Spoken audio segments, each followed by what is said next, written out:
Oh, see, can you see what is on early light was so held twilight at the last gleaming was bright. Who brought us by all the rapid we wanted this dream and the rocket's red glare bombs bursting in air gave to the night that the stars will see. Can you see what it dawns early light was so held in twilight at the last gleaming was bright. Who brought us by all the rabbit we wanted this dream and the rocket's red glare bombs bursting in air gave to the. How y'all doing?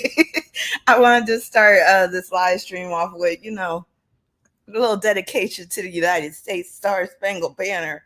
Um, I don't know if that dude was drinking. I don't know what he was smoking, but he butchered that song like nobody else could. I'm just like, God damn, yes, that shit's real, Alice.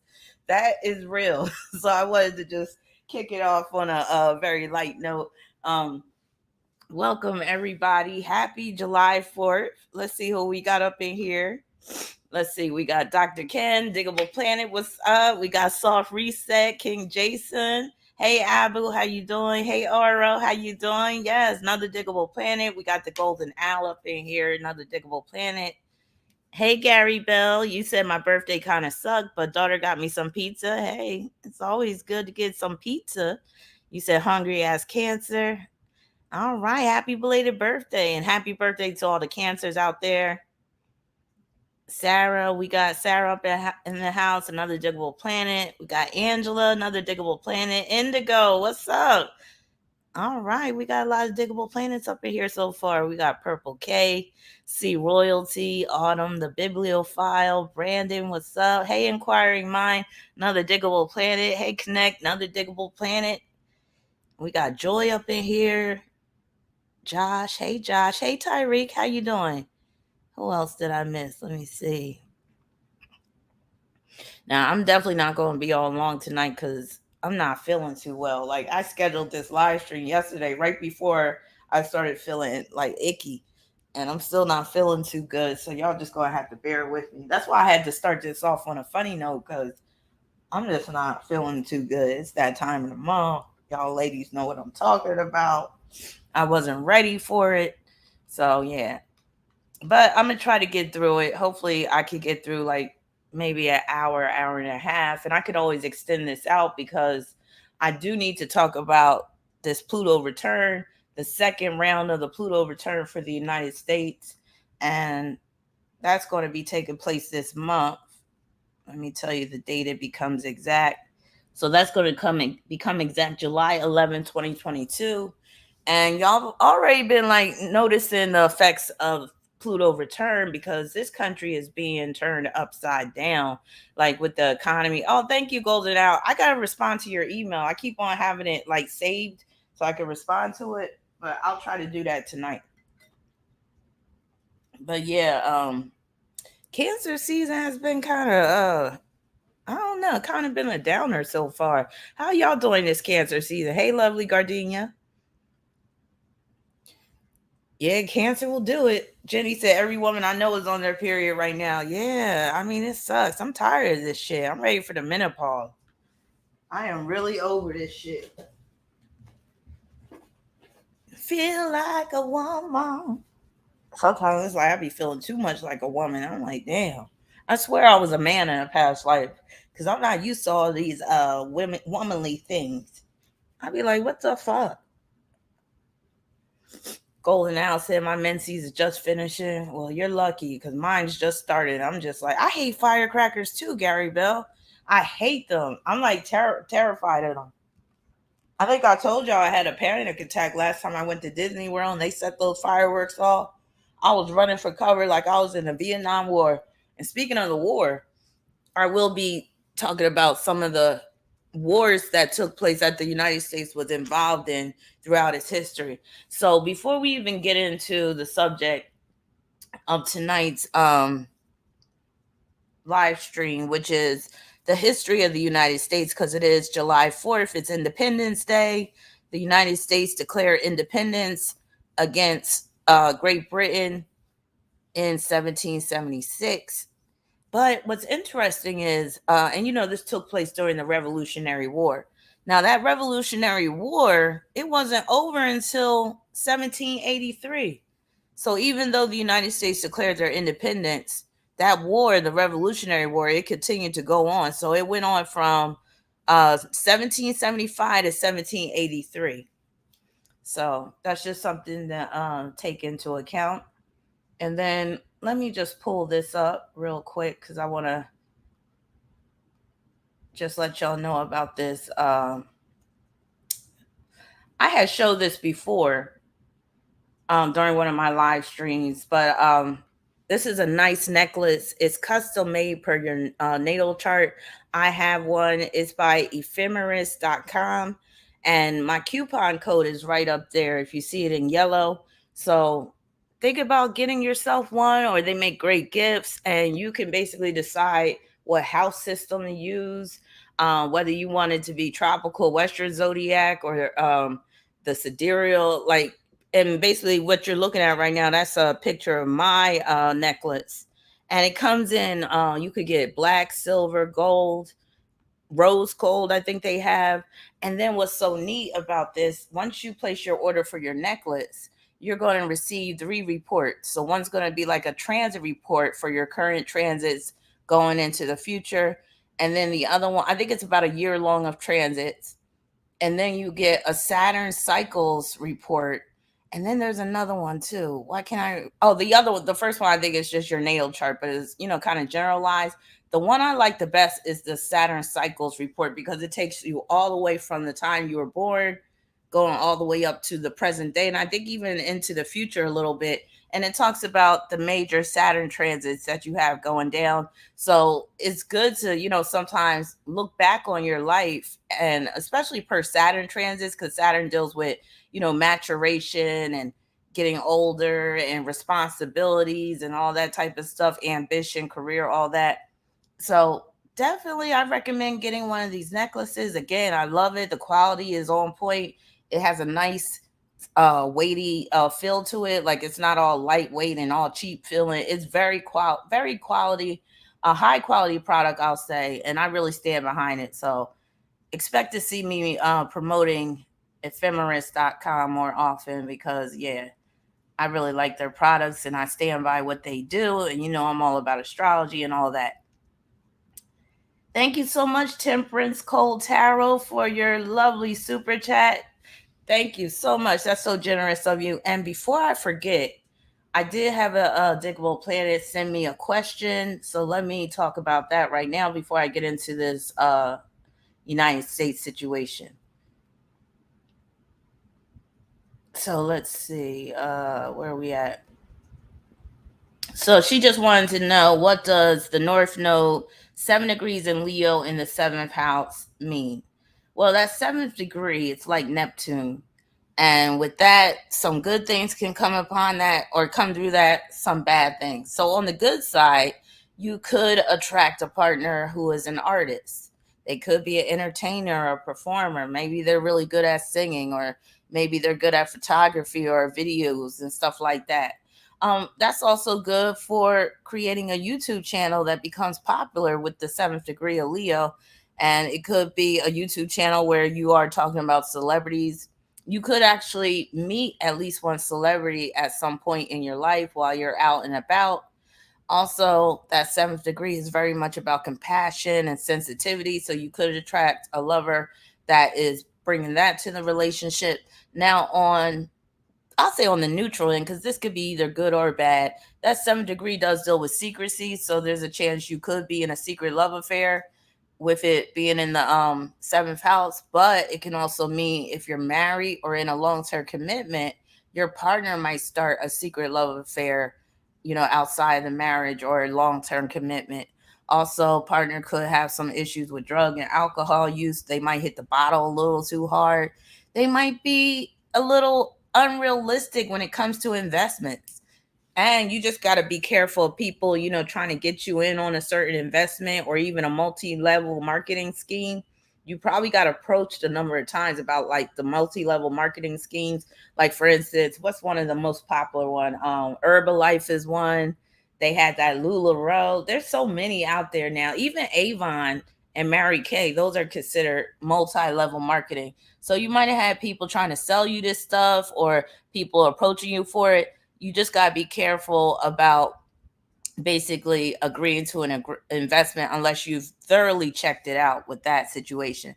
Also, with the North Node at the seventh degree of Leo, a child could come between you and your mate. It could be that they have a child while they're in a relationship with you, they have it with another woman. Or it could be maybe they're not disciplining their child, and then when the child is with y'all, the child is acting up, and you're feeling all like, damn, I want to say something, I want to get in this kid's face and tell them to stop, but now my partner going to get upset and stuff. So children could be a major theme just with that Leo North Node in the seventh house period. Thanks for becoming a member, Natasha. So we got a new diggable planet up in the house. So I hope that helps you to gain some insight into that cell path. All right, I think I saw somebody else come in. Hey, Undercover Astrology, you said these damn fool kids in the street holding fireworks and throwing them at each other and at cars. I cussed them out for throwing them on my vehicle. Well, good for you, because fireworks are dangerous as hell. People be losing hands and fingers and all types of stuff.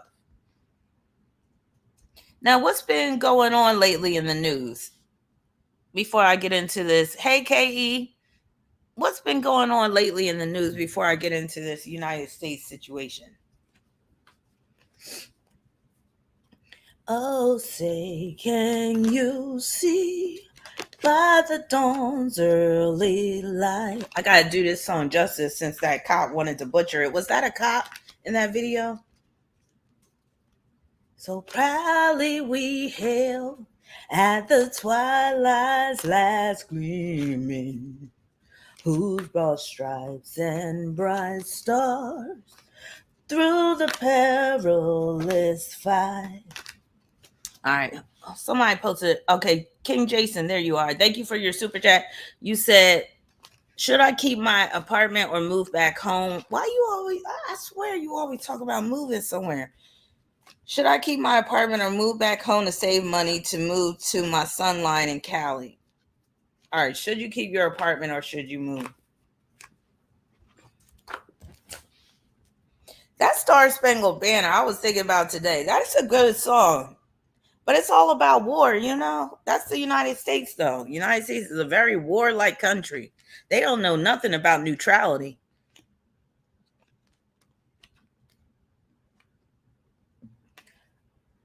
Hold up. I totally lost track of what I'm doing. Let me reshuffle. So you said, should you keep your apartment or move back home? Okay. You're going to have to forgive me, too, because when it's that time of the month, your mind don't even be working right. You be dropping things, spilling things. I know I do. I just be a hot mess.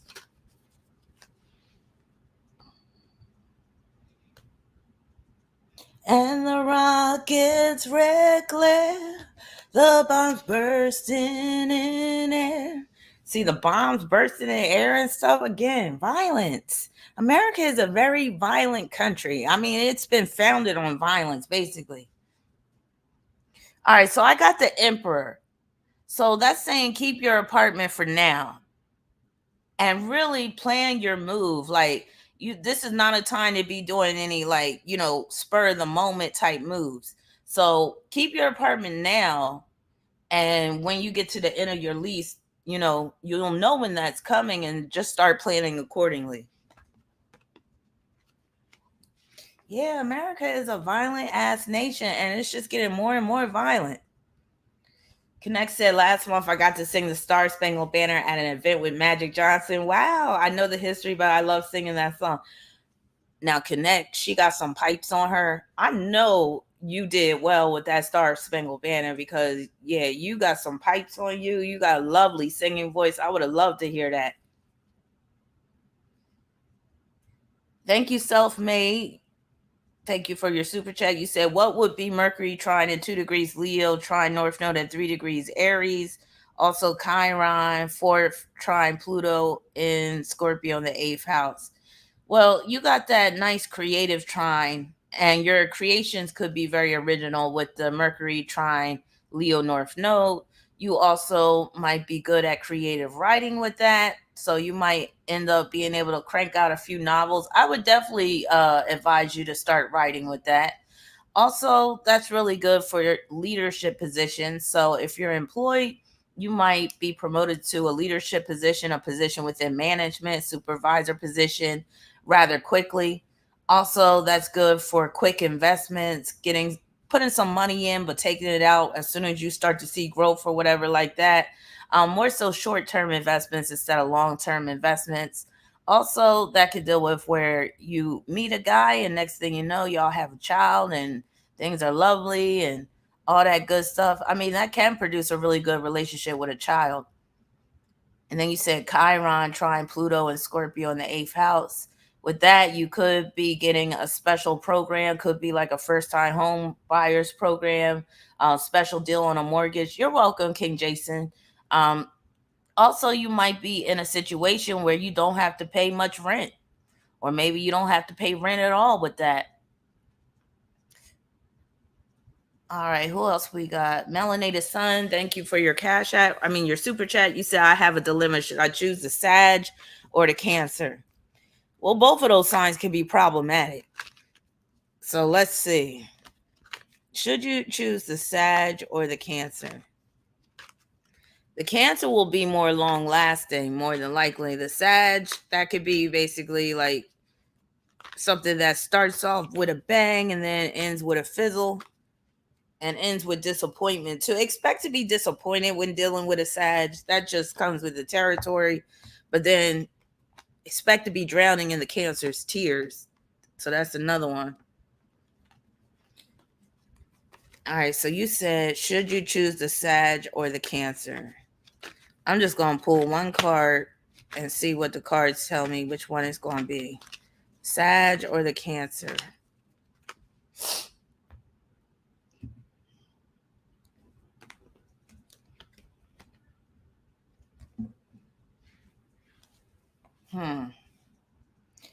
Looks like you need to go with the Cancer. And the reason why I'm saying that is because the card I got was the Three of Swords. And that's making me think that, you're kind of delicate in terms of your heart and your feelings. And you need a guy or I don't know if it's a guy or a girl, but you need somebody that's going to be sensitive with you. That's not going to, because remember, I said that Sag can result in serious disappointment. And Sag can sometimes play around with your heart a bit too much. So I say Cancer. All right, so let's get this show on the road with this situation. Hold on, let me check my email.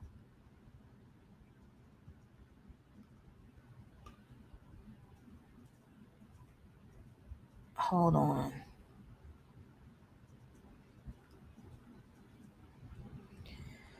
Okay, so we start this off with the Declaration of Independence, as it says right here in Congress, July 4th, 1776, a declaration by the representatives of the United States of America in General Congress assembled. Now, I'm not going to try to read all this small print, but I'll start trying to read the first sentence.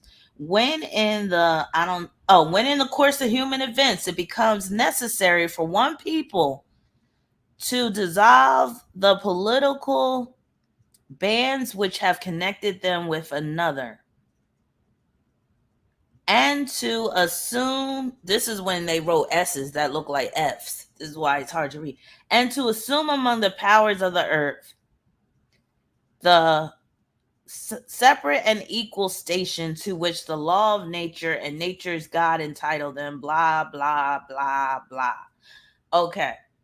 Now, a lot of people of color, black people in particular, have a problem with July 4th because when July 4th, it's representing the, independence that the United States declared against Great Britain, but black people were still enslaved. So that is part of the conflict that comes with this. And again, United States is just a country that's full of conflict, especially in terms of racial conflict. So as I go through these historical events, you'll see a lot of this racial conflict come up. Hey, NYC Black Honey. You said, hey, Ra, hope all is well. I'm looking to go back to school to be a surgical tech. It is a waste of time. Or is it a waste of time or good money to move into that field? All right. Should you become a surgical tech?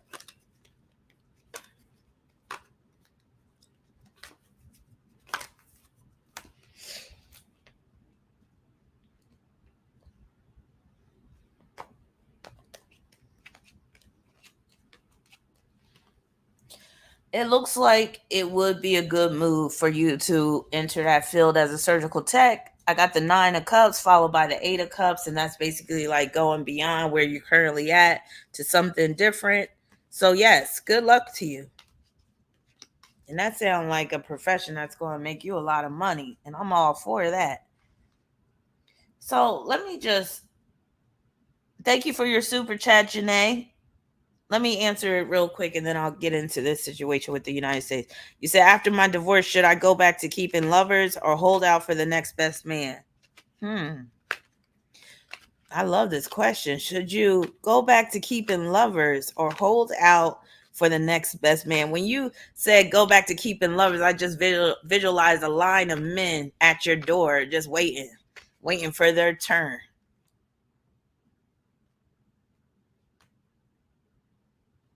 Hey, Adrian.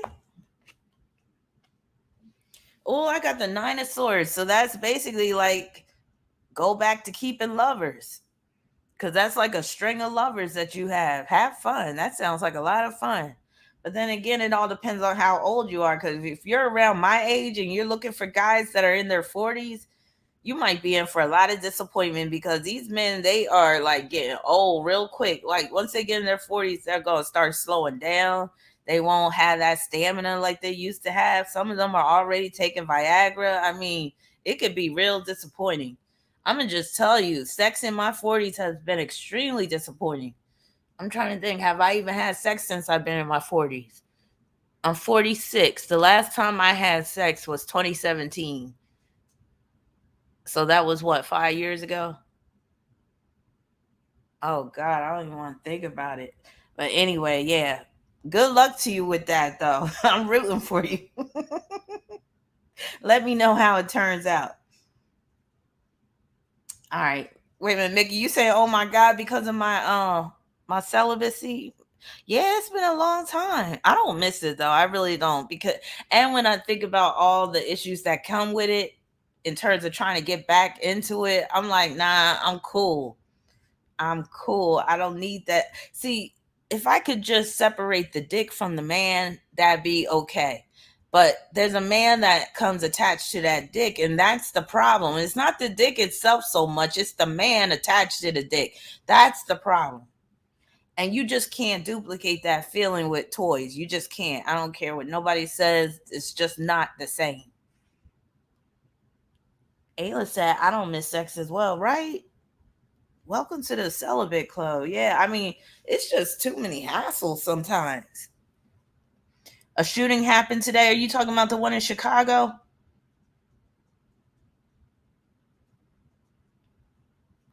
Seems like shootings are happening all the time now. All right, United States. Where? Oh my God, my tabs are all jacked up. Okay, here it is. So, one of the things I find very interesting about the United States natal chart is that the moon is in Aquarius, South Node in Aquarius. That Aquarius theme is very much about independence, liberation, also rebellion. So they were like basically rebelling against Great Britain, but also united. That term united is very Aquarian. So the United States very much dealing with that moon in Aquarius, but also that South Node in Aquarius. Also, Mars is in Gemini in the United States chart, and that right there could deal with the United States is always sticking their nose into other countries' business. So it would make sense that the United States has Mars in Gemini. And then also just the media, the press, all of that. And how about freedom of speech, freedom of the press with the whole Bill of Rights and all that stuff? That's very much Mars in Gemini. Let's see what else we got. Uranus was in Gemini. Saturn in Libra. And I could deal with all the laws and the legal and all that legalese that this country be all, doing, especially even with the drafting of the Declaration of Independence. It had to get approved, like it had to be revised and all this type of stuff. And finally, it got approved on July 4th. So that's why July 4th is Independence Day. But they had it in the works before that. And then, like I said, the Revolutionary War still was carrying on all the way up until 1783. The sun was conjoined to Jupiter in Cancer, and that's very much about freedom. That's also dealing with independence as well. All right, so let's move on. So that's that. And again, the United States is experiencing its Pluto return. It already had the first round of the Pluto return. What was that? Back in February. And then we got another one coming this month, and it's going to become exact on July 11th. So let me just move on. So some major things has happened in history, and I'm going to just talk about some of them and talk about what was going on in the cosmos when this shit was going down. So everybody knows about the Civil War if you are part of this nation. But before I go on, is there anybody that is an American that is looking to move out of this country? I'll say between now and maybe 10 years from now. Or if you could move out of this country, would you? Press 1 if you would like to move out of this country. Press 2 if you're happy with this country and you want to stay. Geneva, Cancer is associated with racism. So again, the racial theme with the United States being a Cancer makes a lot of sense, don't it? So a lot of y'all trying to get up out of here. I'm gonna press 1 too, because if I had it like that, I'd be leaving too. Because this country is going to hell in a handbasket real quick. Shit is about to go down. And this second round of the Pluto return, I think we're going to see some real crazy shit. I mean, already, the housing market is insane. The violence is getting insane. People are just acting crazy. And then I saw some wait a minute, somebody said they're going down with the ship. Who said that? Alice Soul said, I'm going down with the ship. All right. That's a true patriot right there. Oh, Inner Beauty, let me get to your question. Thank you so much for your super chat. Let me scroll up and see if I can find it. Let me take you to a place I know you wanna go. It's a good life. Y'all remember that song? Good life, good life, good life, good life. It's a good life. Good life. I bet you somebody's playing that song right now because that song just came to me. But I think it was Inner Beauty. It was your tag that made me think of that song. Because isn't that song by that group called Inner Circle or something? Can you tell me about my Aquarius North Node, fourth degrees in the eighth house? All right. Well, with that fourth degree is just reinforcing that Aquarius energy. And some of the themes of Aquarius are independence, liberation, rebellion, but also friendships, group affiliations, associates. With the North Node at the fourth degree of Aquarius in the eighth house, like you must be a stone cold freak because that is a freaky placement right there. And you probably buying a new sex toy every week, and you could attract freaks, and you could attract somebody that wants to do a threesome or more or group sex or whatever. Like that's the epitome of group sex. Aquarius North Node, fourth degree, eighth house. But that can also mean that you at some point you're going to be entitled to receive some money, and it could be through a lawsuit, could be through an insurance claim, could be through some source where you don't have to earn. Also, you could end up in a relationship of convenience, or even a friends with benefits situation with that hookup as well. Let me see. Just be careful of friends, because you could have a friend that stabs you in the back, that betrays you. So you always just want to be a little bit careful. Now, it's one thing if you've known this friend all your life, but yeah, it's called, there it is. Yes, you know that song. Good life, good life. Yeah, that was the shit. That was the shit. Then she had another song too. Thank you for your super chat, King Jason. You said, "Do you see me being able to have a music career or selling my beats?" Okay, let's see. No more rainy days, the sun chase the clouds away. Good life, good life. All right. Will you be able to have a music career or selling your beats? Oh, that's the civil war we're looking at right now, if you're asking about the question.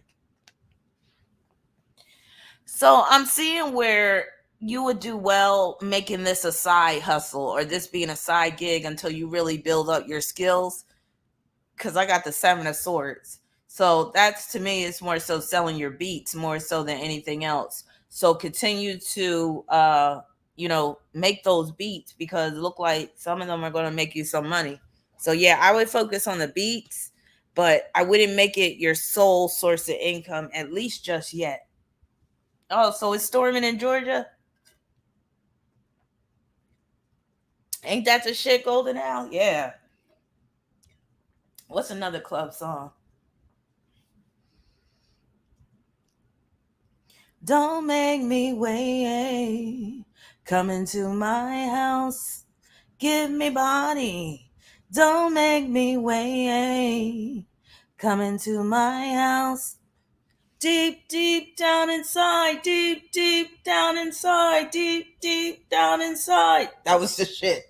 Walk with me alone. I can't do that high note. All right, so the Civil War. So the Civil War, it started on April 12th, 1861, and it lasted till May 9th, 1865. So I think I have a chart for when that Civil War popped off. So let me pull it up.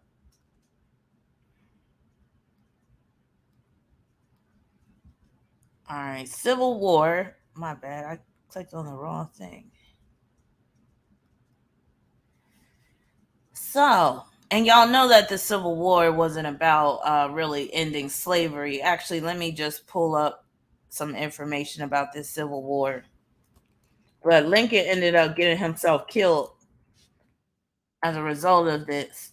Now, I'm not too good on the facts about these wars and stuff, so I do got to read a little bit about it. The American Civil War was a civil war in the United States between the Union states that remained loyal to the federal union, or the North, and the Confederacy, states that voted to secede, or the South. The central cause of the war was the status of slavery, only because this was more so of a capitalistic thing. It wasn't really about freeing people because they really cared about the slaves. Don't get it twisted. But it's funny how they threw that in there first. that was just you could say that was a facade for the real reason why they were fighting. But let me read on. Especially the expansion of slavery into territories acquired as a result of the Louisiana Purchase and the Mexican American War. On the eve of the Civil War in 1860, 4 million of 32 million Americans were enslaved black people, almost all in the South. The practice of slavery in the United States was one of the key political issues of the 19th century. So, with the Civil War chart, I will say the slavery theme is in there with Mercury conjoined to Neptune in Pisces. So let me share my screen and pull that up.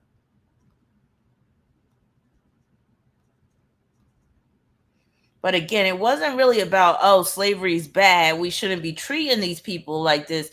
This was more so on the spirit of capitalism. This was like, but again, I don't know all the ins and outs, but as you can see, Mercury is conjoined to Neptune in Pisces, so that slavery theme. Chiron was at the 0 degree of Pisces, and it was opposing Saturn in Virgo, so that could deal with the government at the time, basically coming to terms with the whole slavery, especially in the South, and how that could be affecting businesses and the economy and all that. Cancer South Node, 18th degree. Capricorn North Node, 18th degree. And, Cancer deals with nations. And this was a war within the nation. And that 18th degree makes a lot of sense because of all the killing that was going on. Of course, this would start during Aries season, Aries representing war. Let me read a little bit more about this. The practice of slavery in the United States was one of the key political issues of the 19th century. Decades of political unrest over slavery led up to the Civil War. Disunion came after Abraham Lincoln won the 1860 United States presidential election on an anti-slavery expansion platform. An initial 7 southern slave states declared their secession from the country to form the Confederacy. Confederate forces, so that Saturn opposition, Chiron, that can deal with some of the states seceding from the Union. The last minute Crittenden and compromise tried to avert conflict but failed. Both sides prepared for war. Fighting broke out in April 1861 when the Confederate Army began the battle at Fort Sumter in South Carolina, just over a month after the first inauguration of Abraham Lincoln.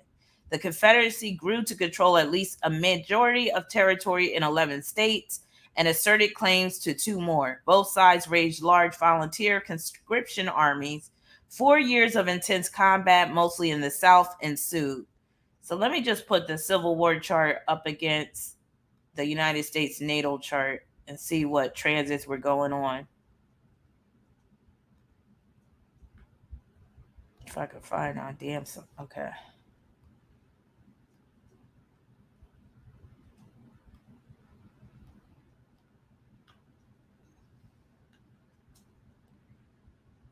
All right, so the sun had just crossed over Chiron, but we want to look for something that's more impactful.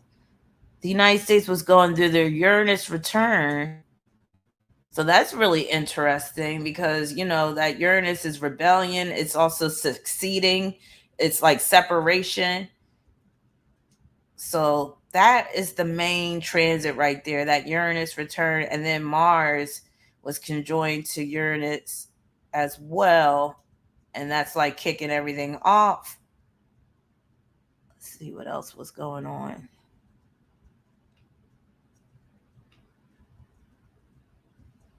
Jupiter opposing the moon.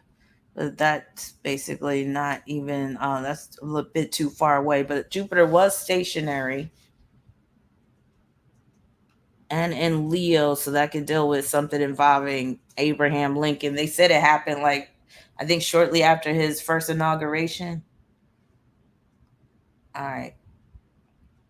Moving along to the next event. Not going to tarry too long on these events.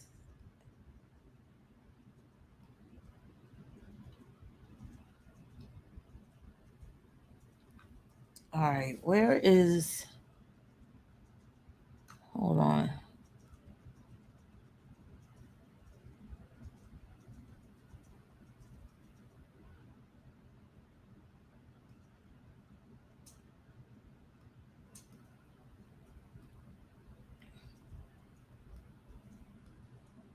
All right.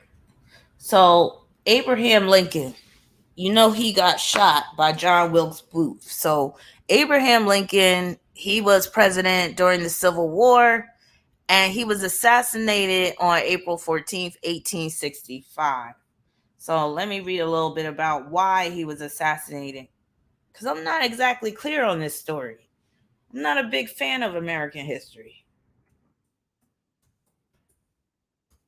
All I know is he got shot in a movie theater by John Wilkes Booth or something like that.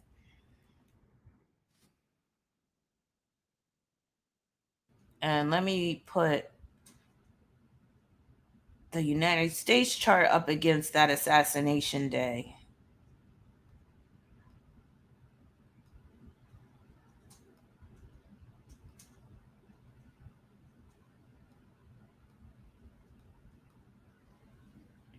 All right, so I would be expecting to see aspects or transits to Saturn or the Sun. And Pluto was making a quincunx with Saturn, but it was 2 degrees away. But that could just when it became exact, that could deal with the aftermath of what was going on. But I'm not satisfied with that. Now, transiting Saturn was squaring Pluto, with Pluto being in Capricorn. So that's the assassination aspect. I'll pull it up real quick.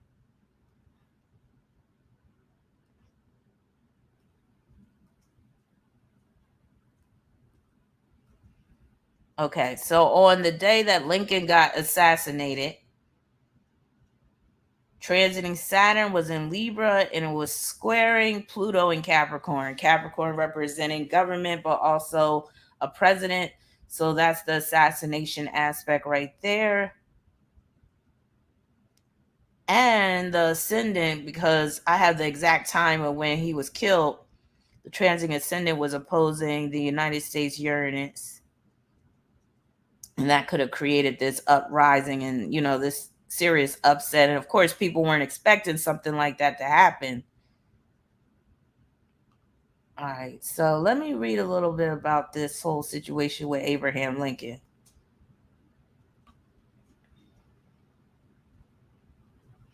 Queen Doris D said Lincoln married into wealth, married Todd his old English money. You know what? He looked like one of them type of dudes that wanted to be a kept man. Let me pull up his chart.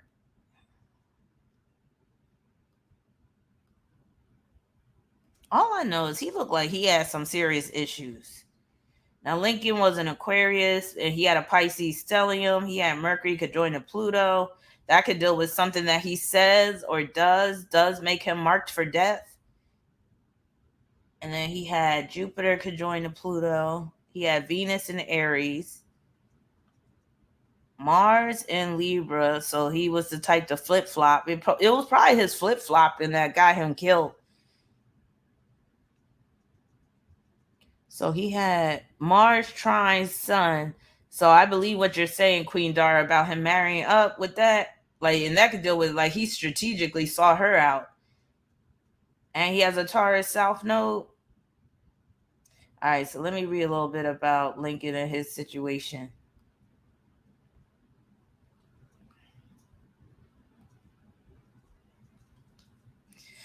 On the evening of April 14th, 1865, John Wilkes Booth, a famous actor and Confederate sympathizer, assassinated President Abraham Lincoln at Ford's Theater in Washington, D.C. So he was a Confederate sympathizer. Okay. The attack came only 5 days after Confederate General Robert E. Lee surrendered his massive army at Appomattox Courthouse, Virginia, effectively ending the American Civil War. So he was assassinated shortly after the Civil War ended. John Wilkes Booth was a Maryland native born in 1838 into a family of noted actors. Booth would eventually take the stage himself, appearing in 1855. I told you they'd be making these actors do stuff, do their bidding. It's funny that this guy was an actor. Despite his Confederate sympathies, Booth remained in the North during the Civil War, pursuing a successful career as an actor. But as the war entered its final stages, he and several associates hatched a plot to kidnap the president and take him to Richmond, the Confederate capital. On March 20th, 1865, the day of the planned kidnapping, Abraham Lincoln failed to appear at the spot where Booth and his 6 fellow conspirators lay in wait, foiling their planned abduction. 2 weeks later, Richmond fell to Union forces, and on April 9th, General Robert E. Lee surrendered at Appomattox Courthouse. Growing desperate, Booth came up with an even more sinister plan to save the Confederacy. Learning that Lincoln was to attend Laura Keene's acclaimed performance of Our American Cousin at Ford's Theater in Washington, D.C., on April 14th, Booth masterminded a plan even more diabolical than kidnapping. He and his co conspirators believed that the simultaneous assassination of Lincoln, Vice President Andrew Johnson, and Secretary of State William H. Seward, the president and 2 of his possible successors, would throw the U.S. government into disarray. So he planned to kill 3 of them. The Lincolns arrived late for the comedy, but the president was reportedly in a fine mood and laughed heartily during the production. Lincoln occupied a private box above the stage with his wife, Mary Todd Lincoln, a young Army officer named Henry Rathbone, and Rathbone's fiancee, Clara Harris. At 10:15, Booth slipped into the box and fired his 44 caliber single-shot Derringer pistol into the back of Lincoln's head. After stabbing Rathbone, who immediately rushed at him in the shoulder, Booth leaped onto the stage and shouted, "Sic semper tyrannis, thus ever to tyrants." I feel like they put him up to do that. I'm sure he wasn't acting alone, but yeah, that's Abraham Lincoln getting shot in the theater. Now let me just look at his transits per his natal chart and see what was going on. It looks like Abraham Lincoln was mixed with Native American or something. He didn't look pure Caucasian. He didn't have that pure Caucasian look. All right. So Saturn was hovering over his Mars around the time he got assassinated, but it wasn't right on his Mars. Pluto was squaring his Chiron, and that could be a murderous aspect, but that was a little off by just 1 degree, but that could still come into play. Neptune was on his Venus, which could deal with the sneak attack. Saturn was squaring his moon. Saturn was in Libra, square his moon in Capricorn. That's basically the unseating of him as president, but in a way where, of course, we know he was assassinated. And then let me see. I wonder if his wife had a feeling, because that transit could deal with where maybe his wife was already scared. She might have even told him, "Don't go. Let's not go to that performance," and because he's obstinate, like an Aquarius, basically probably didn't listen to his wife. But they would have caught up to him anyway. All right, moving along.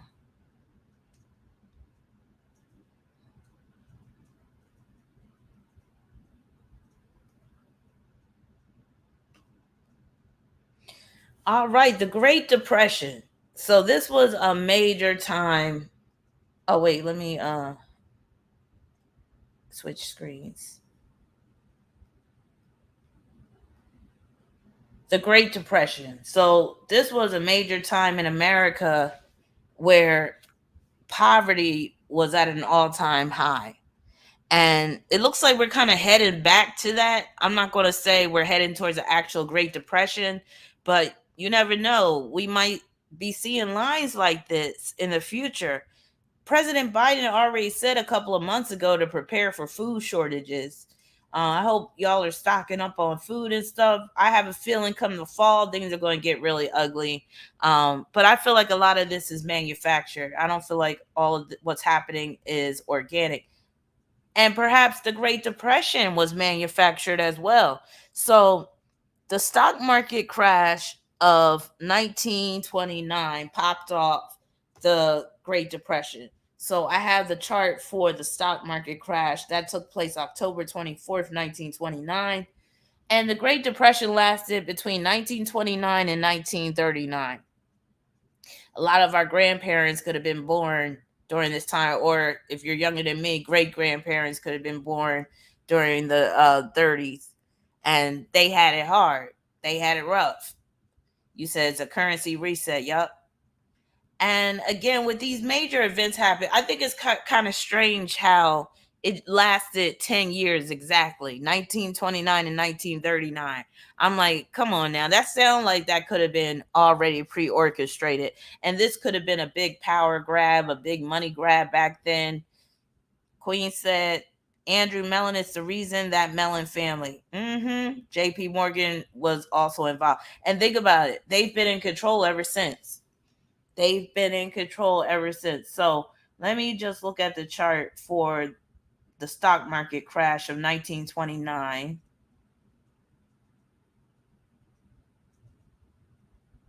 And we're headed for another crash, I believe, of the stock market. Crypto market, people have been talking about, is going to make a major crash. All right, so here's one of the interesting things about the stock market crash of 1929, the chart. So let me pull this up. If you look right here, the North Node and Chiron were both at the 12th degree of Taurus. Look at this. And it was both, I'm talking about, this is a perfect, exact aspect right here. I wish I could highlight it. But 12 degrees, 32 minutes. Both are at the 12th degree, 32 minutes on the day of the great stock market crash in 1929. And of course, Taurus deals with money, deals with the economy. And then look at this. The North Node and Chiron in Taurus was opposing the South Node and Mars in Scorpio at the 12th degree. So we're seeing 12 very strong with this stock market crash. 12 is the number of sacrifice and victimization. Mercury was also at the 12th degree as well. And you got to be careful with that 12th degree because it could deal with some shadiness going on, especially because Mars and the South Node are in Scorpio. So that makes me think there was some underhanded stuff going on, and they basically made this stock market crash. I don't believe it happened organically. Hardly anything happens organically when it comes to world events. Usually there's somebody behind the scenes pulling the strings, and that's what it looks like with this situation. Man, that's crazy. All right, moving along. Oh, actually, let me put this up against the United States chart.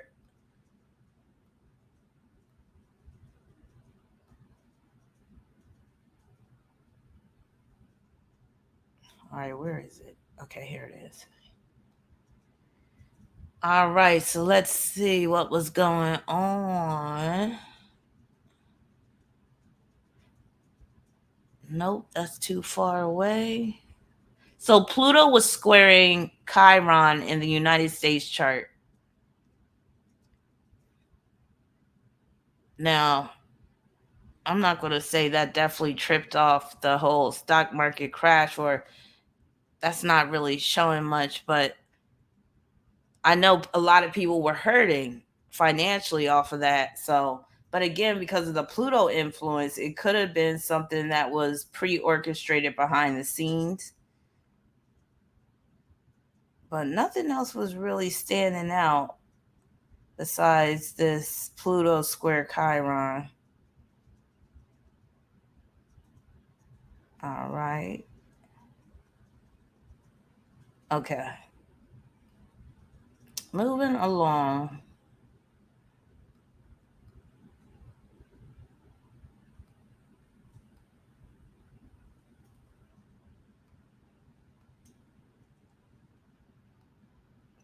All right. Does anybody know what this picture is of?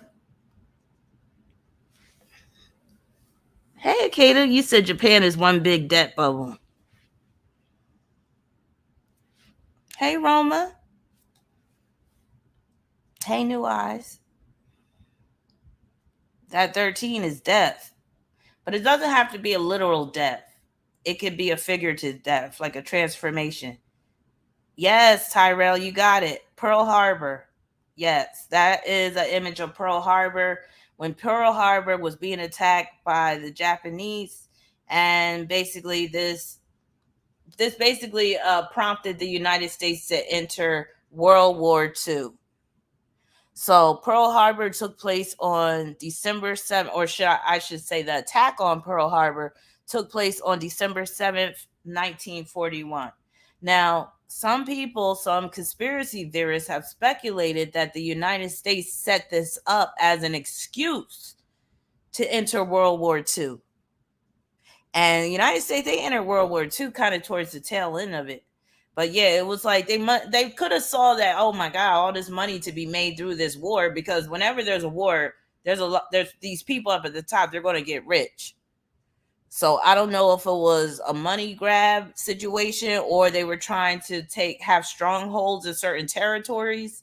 But yeah. Now let's see what was going on with the United States chart on that day.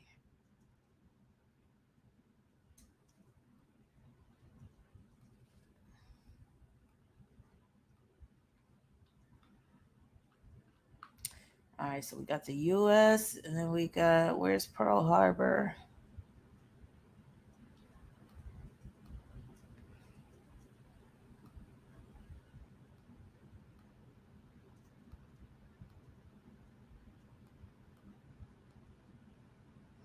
Okay. So really want to see aspects to Neptune to see if anything was going on, like, because this, we're talking about naval ships being attacked, but there was no transits to the United States Neptune. So that's interesting. Mars was opposing Saturn, and that can deal with an attack that does prompt a response from the government. Saturn was squaring the moon in the United States chart, and that can deal with where the United States, they felt forced to defend themselves, or there's a safety issue. But again, I think this was just an excuse to use those atomic bombs too, because they said that they started to line the ships up into, like, they started to make it look like they were going to attack Japan, if I understand what some people were saying about this. And basically that prompted Japan to do a preemptive strike, because the United States had ships like either in their waters, or it looked like they were facing them, like they were about to attack. So basically the Japanese, they attacked first, and that was all she wrote. Next thing you know, the United States is going into that war. But yeah, there's nothing that really like seriously stands out besides Saturn square Moon, Mars square Saturn, and then Pluto was making a semi-square with Mars.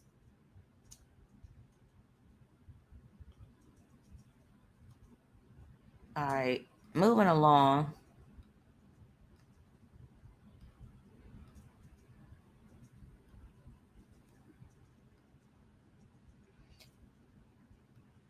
All right. So a lot of people like this war, it escapes a lot of people's attention, but it was a war. I believe this war only lasted for a year or maybe less, but the Korean War. Some you might have parents or grandparents that fought in the Korean War. Why did the Korean War take place? Who knows? I know it happened like after, it was like the aftermath of World War II or whatever like that. Let me just read a little bit about this Korean War. I remember James Evans fought in the Korean War. That's the only thing I know about it. James Evans from Good Times.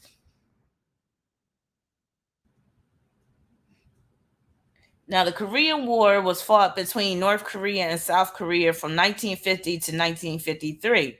The war began on June 25th, 1950, when North Korea invaded South Korea following clashes along the border and rebellions in South Korea. North Korea was supported by China and the Soviet Union, while South Korea was supported by the United Nations, principally the United States. The fighting ended with an armistice on July 27th, 1953. So the United States, they entered that war. Do I have the actual date? It just says July 1950. So let me look at that chart real quick. But again, it's a situation where, with the United States having Mars and Gemini, them sticking their nose into other countries' business. But usually there's something to be gained through these wars. And that's why the United States has such a vested interest in it. All right, let's see.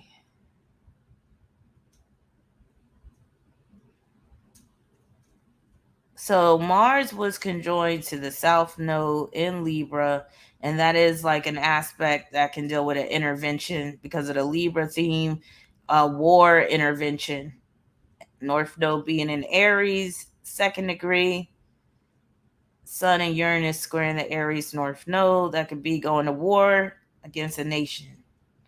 All right, moving along. Like I said, I'm not going to tarry too long into these historical events.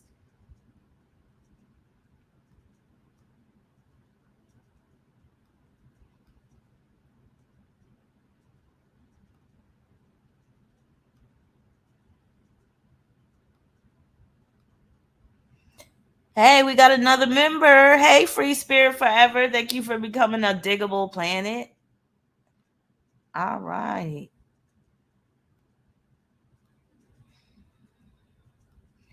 All right, here is a historical event. Y'all remember Brown versus Board? Now we're starting to get into like the civil rights era. We're starting to get into the whole race system things and how this nation was starting to undergo changes to the racial climate.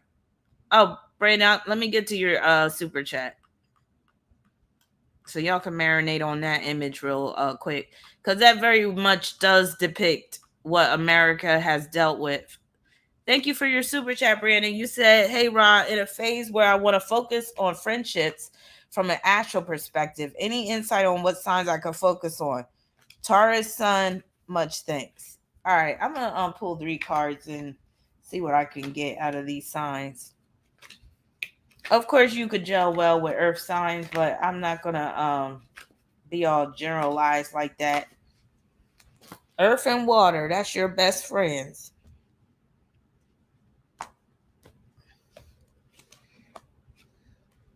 I got Cancer.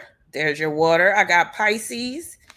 And then I got, so first one I got 3 of Cups. That's a Cancer card. 10 of Cups, that's a Pisces card. So Cancer, Pisces, and then I got the Ace of Cups.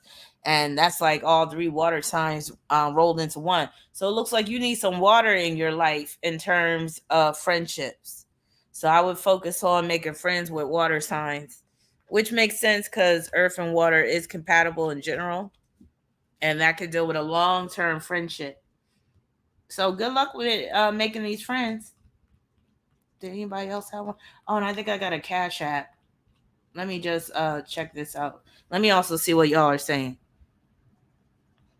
Queen Dardy said, "This is why July 4th ain't a holiday. Jim Crow is still alive and well." Yes, and it's a big issue with this country. Thank you, Johnny. I'm still feeling kind of out of it. But yeah, that's why I was like, I probably can't be on too long tonight. I mean, I think you could tell I'm sounding kind of run down if you ask me. But what was I getting at? Oh, let me check my email for the All right. Thank you for your Cash App, Butterfly. You said, "Will I get promotion you originally applied for or recently applied for?" And you got a birthday coming up. Happy birthday in advance. So, will you get the promotion you recently applied for?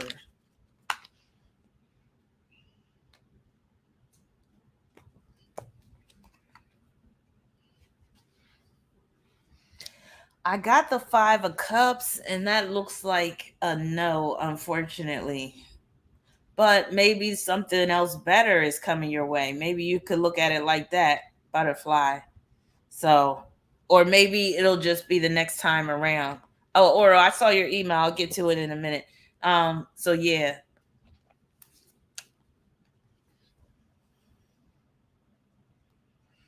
And then we got Scarred Owl. You said, thank you. You said, believe me, menopause is no joke. I had a general one question, wanted to send an email. What is something that I need to pay additional attention to this season? Okay. So you want to know what is something you need to pay additional attention to this season.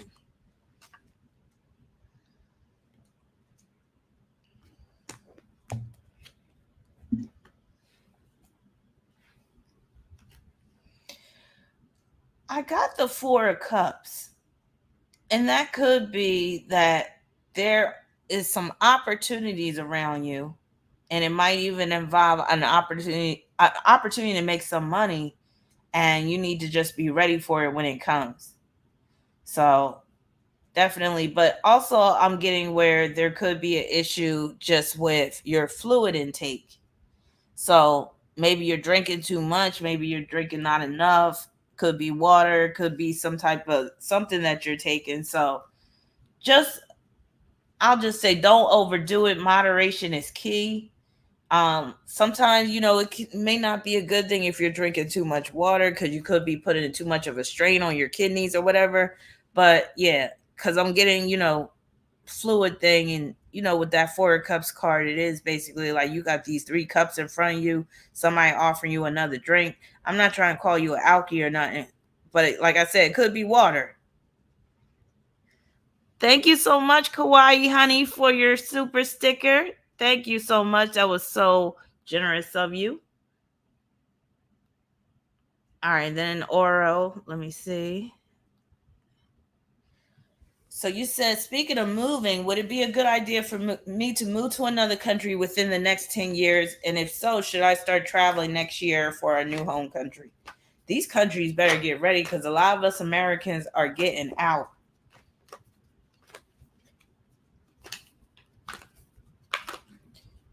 So, would it be a good idea to move to another country within the next 10 years? Look, we all need to move to Africa and build that continent up.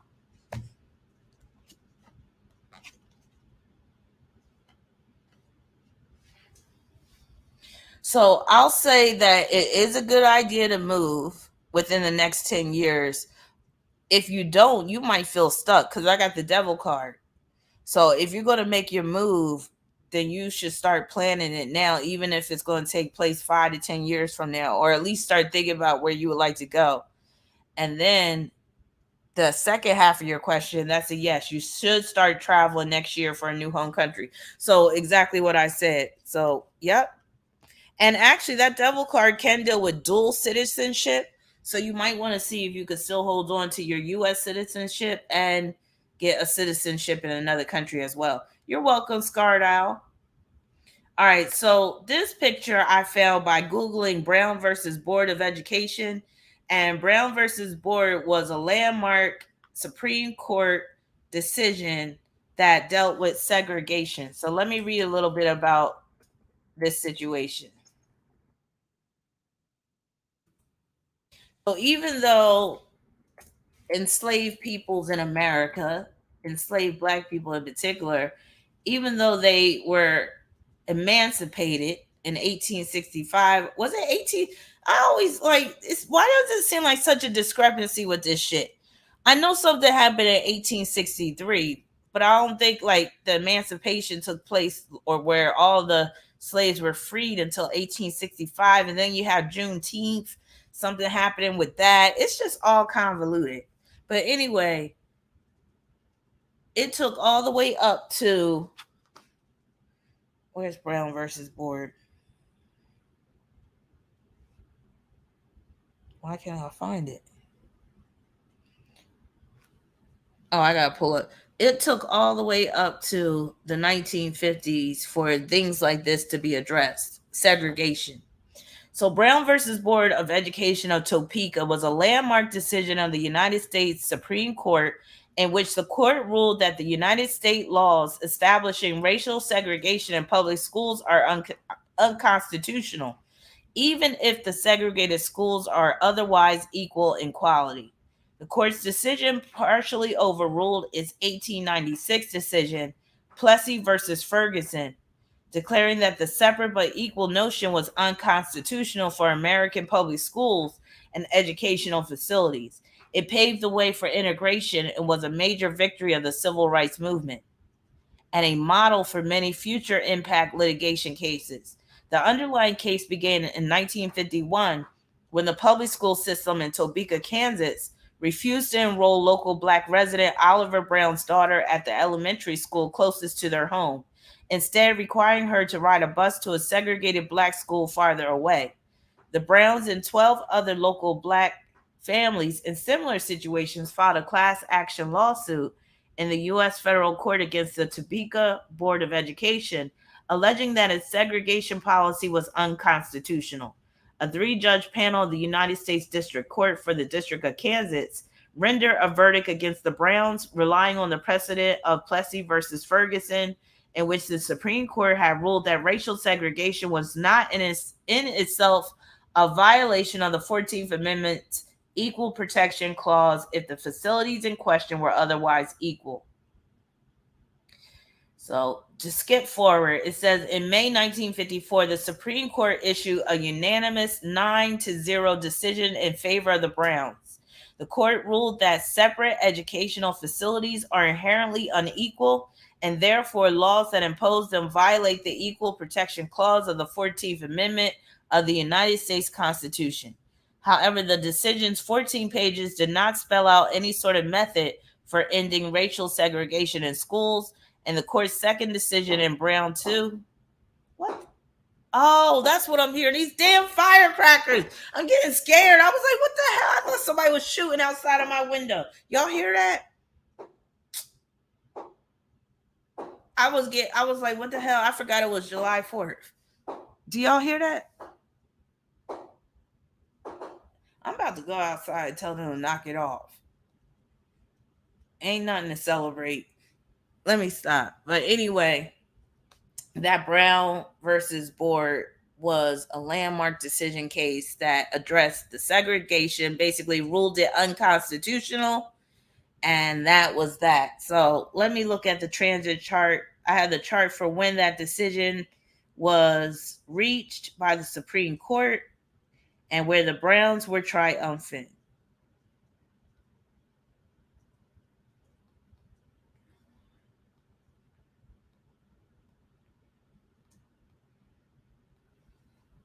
Anybody watching fireworks right now?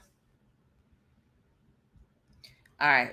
So, of course, we're going to see some Cancer energy because Cancer rules rates. And Uranus was conjoined to the Cancer South Node. And that Uranus does deal with segregation. And then let me see what else was going on. Sun opposing the Moon. South Node and Uranus squaring Neptune, which could deal with a loss for that one side that was trying to keep these schools separate but equal. And that could deal with where they basically throw out that whole Plessy versus Ferguson precedent. Because the Plessy, from what I understand them saying, that Plessy versus Ferguson was saying that these schools could remain separate and equal. And then the Brown versus Board decision was like, no, these separate, even if they're considered equal, they could never be equal because basically this is the whole start of them acknowledging white privilege, if you think about it. Now, I'm not the type to be throwing the race card all around, but let's be real. There is a real thing called white privilege, at least in this country. Oh my God, now it's getting louder. Oh my God. Why does it seem like they're right outside of my window? Hold on, let me look at this. Oh my God. Oh shit. Oh, I got a nice show, y'all. These look like they're professional. But why they look extra low to the ground? But anyway, yeah, you hear it? So anyway, what was I saying? I'm about to get an anxiety attack. I totally forgot what I was saying. Oh, yeah. So it was like this Brown versus Board was basically acknowledging that yes, there is a thing called white privilege. And they weren't even calling it white privilege back then, I don't think.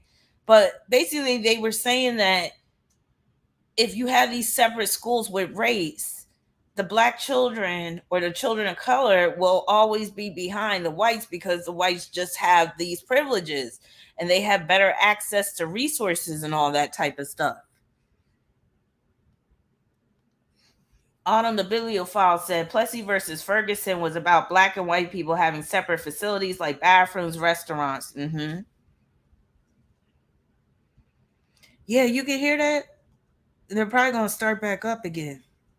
Thank you, Chaya, for your super chat. You said I have my exam for a presentation today. Will I pass? Because I'm very nervous. Oh, shoot. That's going to be loud, I think.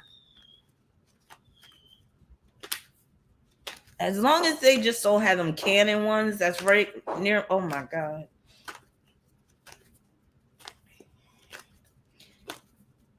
All right. Will you pass this presentation? Good luck to you. What's the presentation about? Looks like you're going to pass it because I got the Queen of Swords. Oh, the grandkitty's doing fine. I think she's asleep.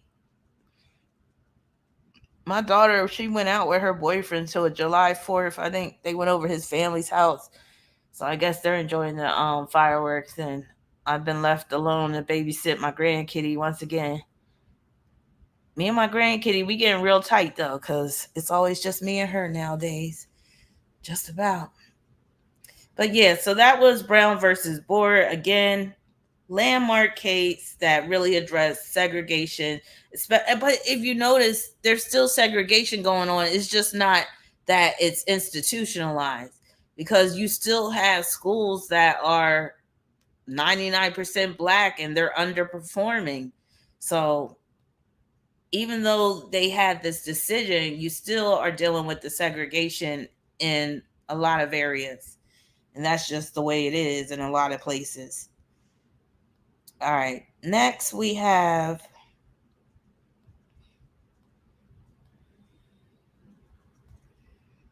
of course, we got the JFK assassination because this was a major event in U.S. history.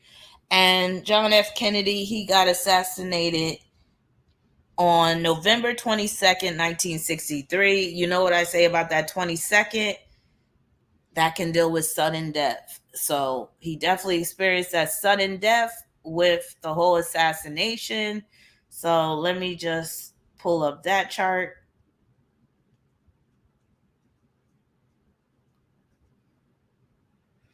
All right, where you at? So the sun was at the 29th degree of Scorpio. So that makes a lot of sense because that 29 produces high pressure situations. The South Node and conflicts.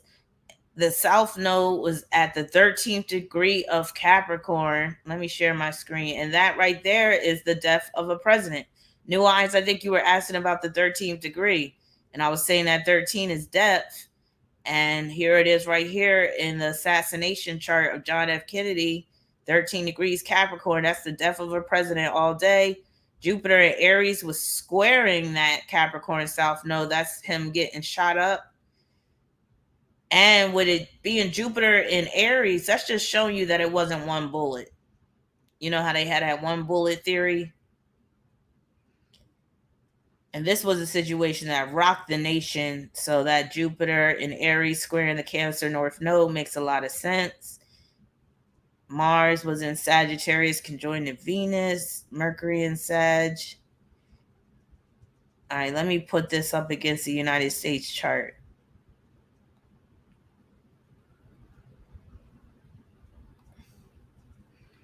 Uh-oh, these cramps are coming on me. It must have been those fireworks.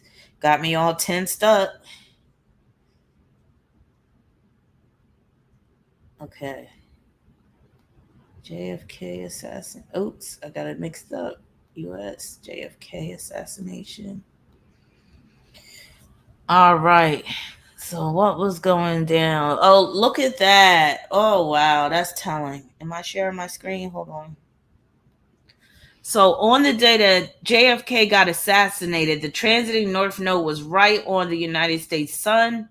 Transiting south node was opposing the United States sun. Oh, can you post your question right now, Temperance, so I don't have to go back? Like, can you repost it? I'm sorry I missed it.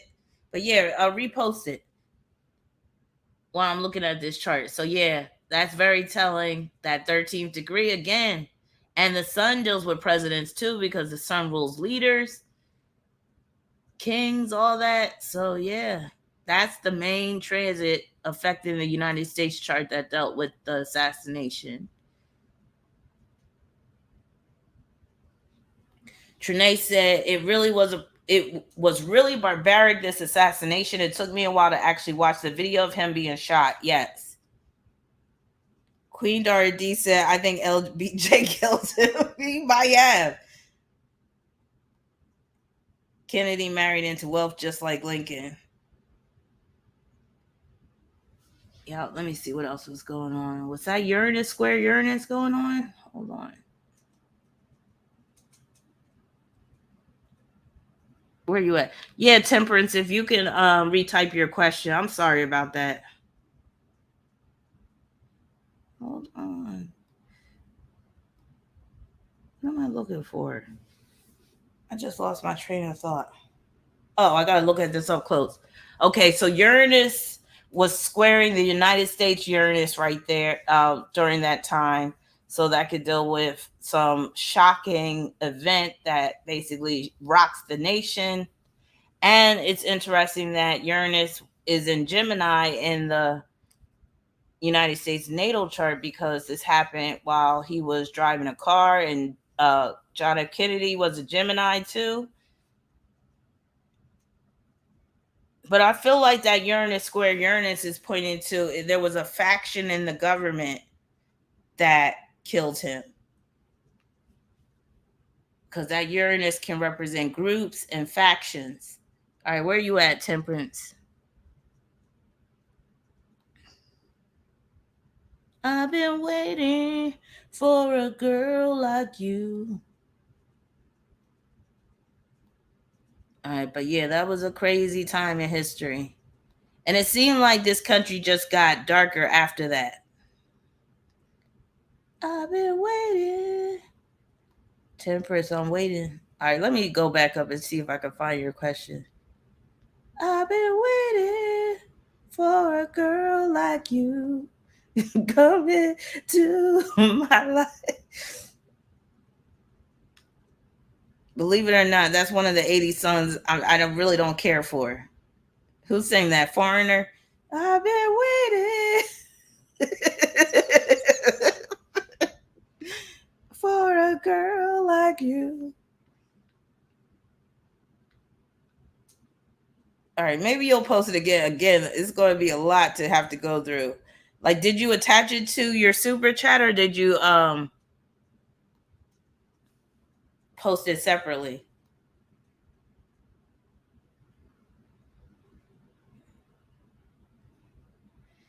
Sandy, I got your Cash App. Thank you so much. I'll respond to it in a minute. I'm just looking for Temperance Cold. Oh, there you go. You said, is my ex Taurus lover from 2018 still stalking me?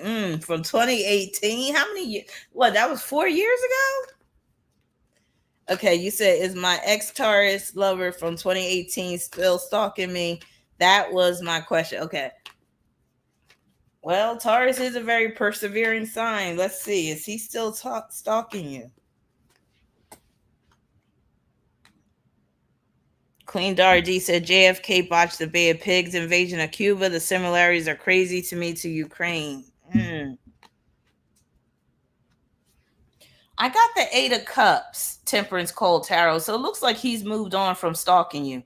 Look like he's stalking somebody else right about now. So consider yourself blessed. It looks like he's done, went on. He's not really trying to stalk you anymore. So that's good. You could lay it behind you at this point. All right, so that was that with what's his face. Oh, let me answer this one. So you said 25. This is for Sandy. Thank you for your Cash App. You said 3 things I need to do for my happiness and peace. Love and happiness. All right, let's see. I just want to be so happy, but the answer lies in me. I do believe I want to be happy. Said I want. Speaking of that, where did I see Mary J. Blige recently? Was it the BET Awards? I'm getting tired of her wearing those booty shorts. I'm like, Mary, you getting kind of old for that. We're gonna have to probably look at a couple of clips from the BET Awards. And then what was? Oh my God, did anybody see that versus with Ray J? It was the versus between Omarion and Mario. Omarion played the fuck out of himself. He looked like a fool. And then Ray J, he was all like, what he say? Till my baby's born, till my baby's born, till my baby's born, till my baby's born. I swear he sounded just like that. Did y'all see it? It was so painful to watch. And he's holding the baby in his hands, and that baby being traumatized. He was like, till my baby's born, till my baby's born, till my baby's born, till my baby. And you're hearing the sirens go off. It's all like, because they were trying to get him to stop. They was trying to use the sirens to drown his ass out. And he wasn't taking the hint. He just kept going. And I was like, oh my God, Ray J is out of it. All right, 3 things I need to do for my happiness and peace. And then Omarion coming out with the watermelon. I was like, yo, these dudes are tripping nowadays. Till my baby's born. If I had one wish. And then Bobby Valentino and the other ones, they had to get together. And they was like, one wish, one. It was so tragic. Oh my God. I wish we could watch it together. But I'm probably going to get a copyright strike. I'm going to see if we can watch it together because this went down in American history too. Like, this was historical. One wish, one wish. It was so sad. It was so sad when you saw Bobby Valentino. Who else was it? Why can't I think of that other dude's name? And there was a couple of others. They got into a huddle. They were trying to save Ray J. It was sad. All right. So you said 3 things, Sandy, I need to do for my happiness and peace. So first, I got the temperance card. That is basically doing everything in moderation. Don't go to extremes. You know, a little bit of this, a little bit of that. You can also look at the temperance card as don't put all your eggs into one basket. And that could even include a relationship. One wish, one wish, one wish. One wish, one. Oh my God. Yeah, I got to play that shit for y'all. That shit is hilarious. All right. We at least got to watch the Ray J thing together. So please, somebody, please remind me if I forget. All right. Then I got the 2 of Pentacles. The temperance card can also mean, get out, travel every now and then. Go to some lush areas, like really kick back and enjoy yourself. Then I got the 2 of Pentacles. That 2 of Pentacles is like, be willing to change with the times, remain flexible, remain agile. That 2 of Pentacles can also be a health card. So that can mean that just be proactive when it comes to your health. Don't wait for a health concern to arise to do something about it. You might want to start changing your eating habits. Also getting out, being more active, getting some fitness, riding a bike even. And it's also just showing that you need to have more than one project going on at any given time with that 2 of Pentacles. Then I have the Queen of Pentacles. And that's basically like you just resting in your queendom. You basically demanding a certain type of lifestyle for yourself and not accepting anything less. And that can even be for a relationship as well. Surrounding yourself by beauty. You might even want to start thinking about gardening, even if it's just planting flowers or stuff. You need to just be more about having beautiful surroundings. And also, that could be starting a business as well. So, you got 2 Pentacle cards, and then you got the Temperance card. And these are all really good cards. And it's not even saying like that you have an uphill battle or anything in order to have this lasting happiness. So, good luck to you.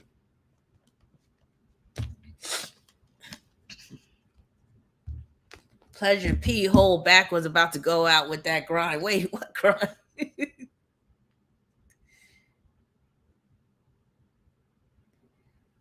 So they're charging for verses now? I didn't know that. Now it's like pay per view. Yeah, Ray J. Oh my god, I was like, yo, he is so far gone. Till my baby's born. Till my baby's born. Wait a minute, let me see if I can pull it up now. We might as well make a segue before I forget. Till my baby's born.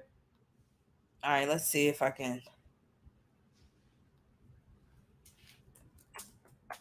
If they strike me, they're always trying to demonetize me anyway. I'm just like, fuck it.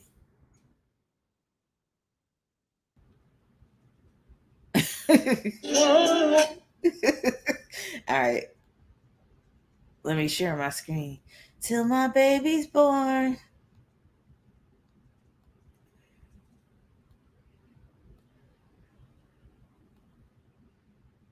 I'm gonna slow it down. Maybe that'll help. Wish to be a superstar.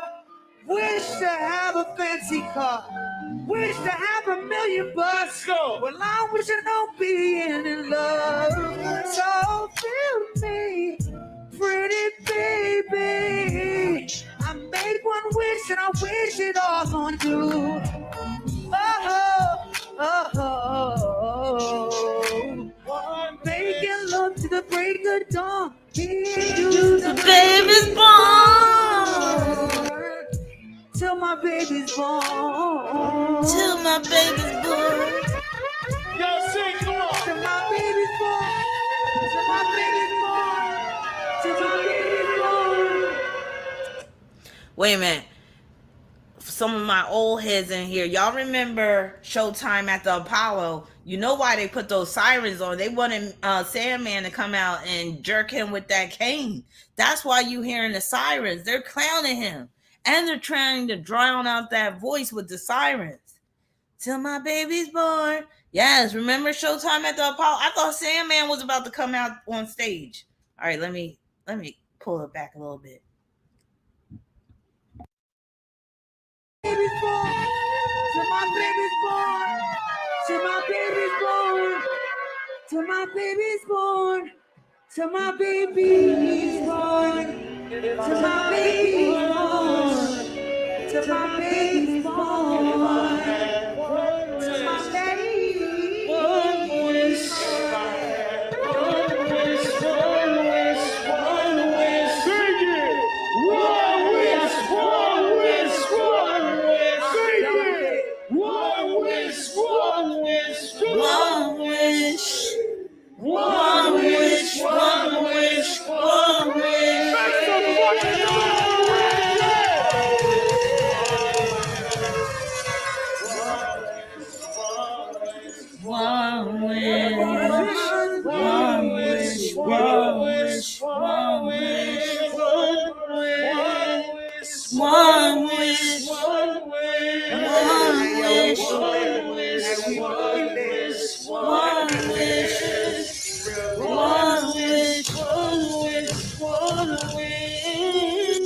They really had to save his ass.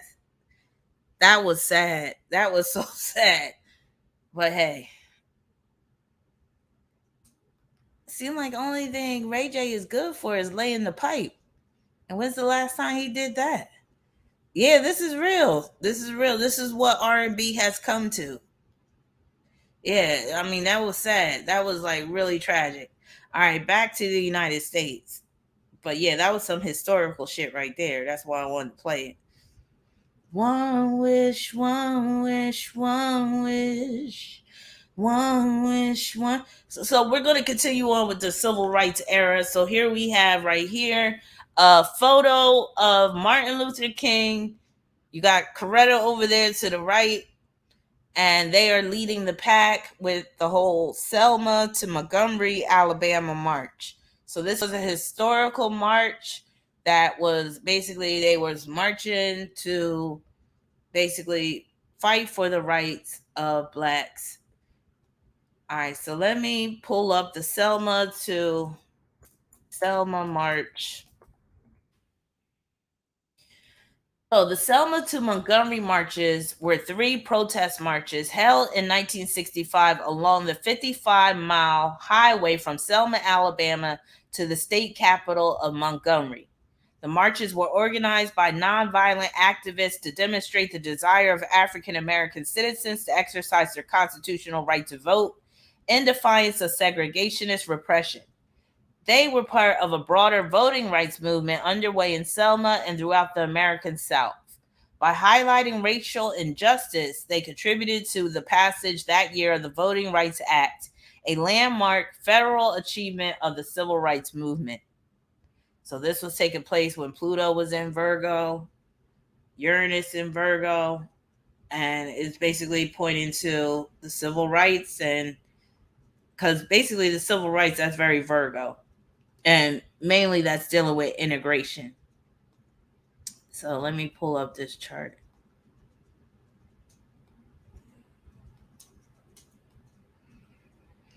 One wish, one wish, one wish, one wish, one wish. All right, where is it at? Here we go. Selma. Share my screen, pull up this. So basically, that civil rights era and all the events that took place, it really started to like pop off when Uranus was conjoined to Pluto in Virgo. And then during this time with the Selma March, Mars was in the mix. So this is very much about integration because we're talking about Virgo energy, and this Uranus conjunct Pluto and Virgo in particular was very instrumental in the whole civil rights movement, the marches, all of that. And let me see what else. The Sun was conjoined to Chiron, and they were both opposing Uranus and Pluto. Was there some riots going on during that March? Did anything crazy happen? The nodes were at the 18th degree of Gemini, North Node, South Node, 18 degrees of Sagittarius. And that Sagittarius in particular is like them marching, and also about the injustices and stuff. And the North Node in Gemini is pointing to the media of attention that it got and all that stuff. Neptune and Scorpio was making a quincunx with that North Node in Gemini. Did they get attacked at some point? Let me read on. So Southern state legislators had passed and maintained a series of discriminatory requirements and practices that had disenfranchised most of the millions of African Americans across the South throughout the 20th century. The African American group known as the Dallas County Voters League launched a vote. This sounds like this was something set up by the Democrats to make sure they get that the black vote. That's what it sounded like to me. And again, there's always some hidden agenda behind these big events. So even with the civil rights era, I believe a lot was going on behind the scenes trying to get things to happen that really wasn't about equality and all that type of stuff. They probably, again, the Democrats probably really pushed for this because it was like, we could be winning all these elections with the black vote. Kauai said probably hosed by police and had their buses bombed. Oh yeah, that's right. Let me see if there was any incidents. So reading on, it said finding resistance by white officials to be intractable even after the Civil Rights Act of 1964 ended legal segregation, the DCVL invited Reverend Martin Luther King Jr. and the activists of the Southern Christian Leadership Conference. First of all, Martin Luther King, he was nothing but a patsy. Anyway, according to Joseph A. Califano Jr., who served as the head of domestic affairs for the U.S. President Lyndon Johnson between the years of 1965 and 69, the president viewed King as an essential partner in getting the Voting Rights Act enacted. All right, let me see if there was any violence taking place. The first march took place on March 7th, 1965, organized locally by Bevel, Emilion Boynton, and others. State troopers and county posse men attacked the unarmed marchers, so they were attacked. They were attacked with billy clubs and tear gas after they passed over the county line. And the event became known as Bloody Sunday. law enforcement beat Boynton unconscious, and the media publicized worldwide a picture of her lying wounded on the Edmund Pettus Bridge. Now, the beatings by the police, that can be seen with that Mars and Virgo being conjoined to Pluto. So that's pointing to that. And then with the second march, troopers, police, and marchers confronted each other at the county end of the bridge, but when the troopers stepped aside to let them pass, King led the marchers back to the church. He was obeying a federal injunction while seeking protection from federal court for the march. That night, a white group beat and murdered civil rights activist James Reeb, a Unitarian Universalist minister from Boston who had come to Selma. So there was some violent attacks that took place during the Selma March. All right, let's move on. I never seen any of these movies though, dealing with that era really. I know they had like a movie dealing with that, but I really don't like being reminded of this time in history. It's too painful. But I'll watch movies on the Vietnam War all day. I don't get it. Maybe because I'm too like personally invested in the whole civil rights thing, I guess. I don't know. Okay, now we're getting to the Vietnam War. So the Vietnam War, oh my God, so many people died in the Vietnam War, so many American soldiers. So the Vietnam War, it started in August 1964 and it didn't end until 1975. So I'm always fascinated about when I read about how many troops died in the Vietnam War. So let me get that number for you. Number of U.S. troops killed. With the Vietnam War, I believe it was 1969 that they instituted the draft. So, y'all ready for this number?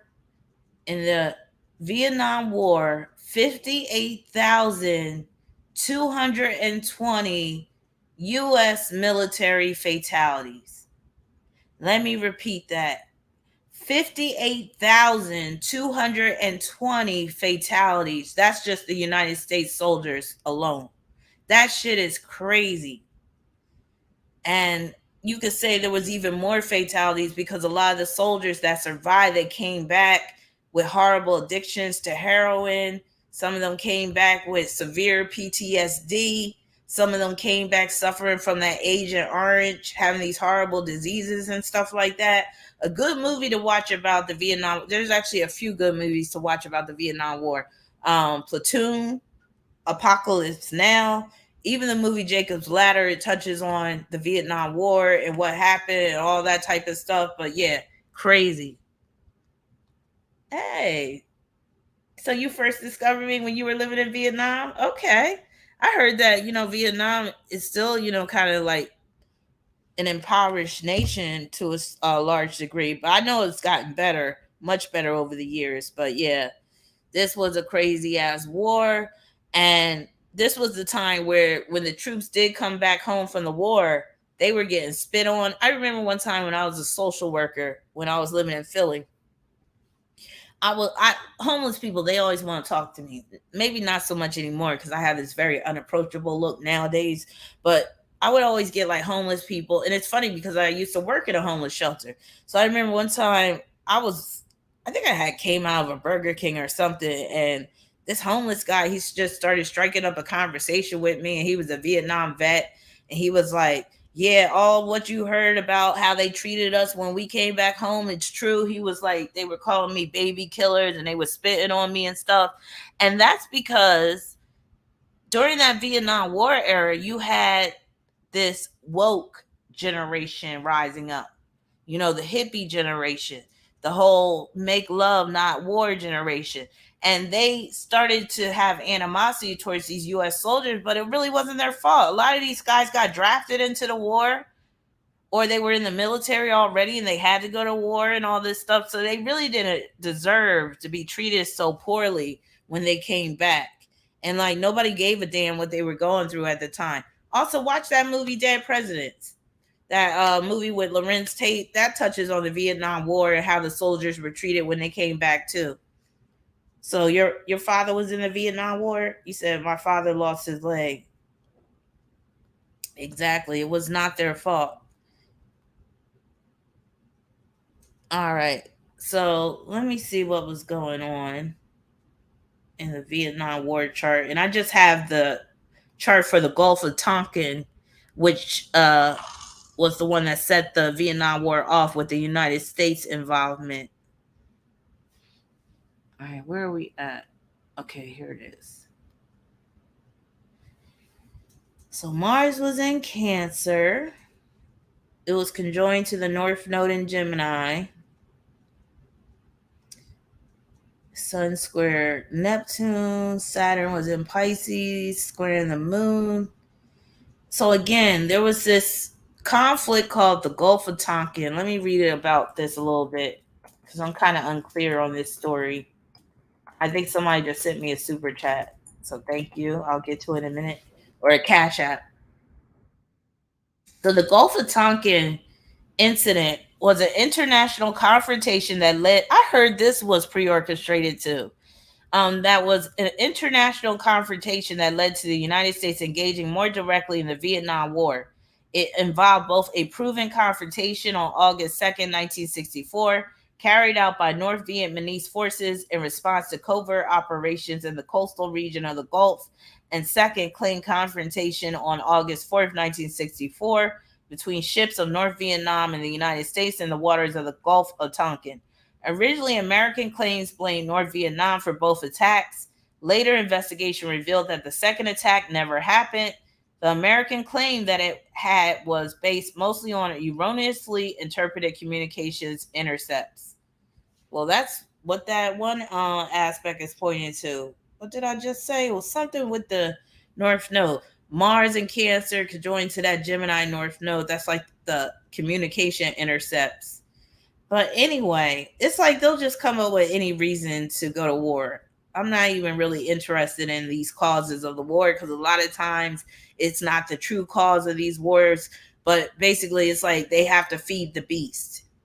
The beast always needs to be fed with blood and, guts and all that type of stuff. That's why war just continues to just perpetuate. It ain't really about saving nations. It ain't really about freeing people and all this stuff like they always try to claim. All right, moving on.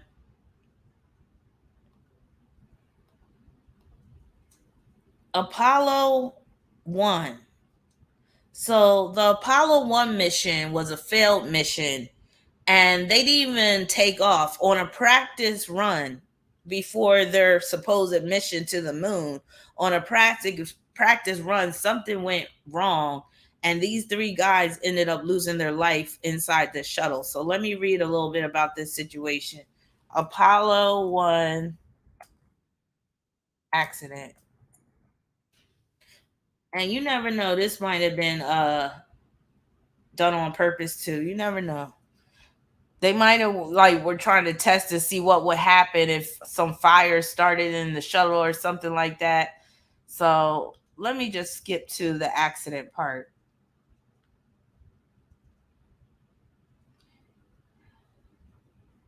So this was actually a launch simulation. So they weren't really preparing to go up in space. It was only a simulation, and then they ended up burning to death inside of that shuttle. So it says fire. The crew members were using the time to run their checklist again when a momentary increase in AC bus 2 voltage occurred. 9 seconds later, one of the astronauts, some listeners and laboratory analysis indicate Grissom, exclaimed, "Hey, fire," or flame. This was followed by 2 seconds of scuffling sounds through Grissom's open microphone. This was immediately followed by someone believed by most listeners and supported by laboratory analysis, saying after 6.8 seconds of silence, a second badly garbled transmission was heard by various listeners.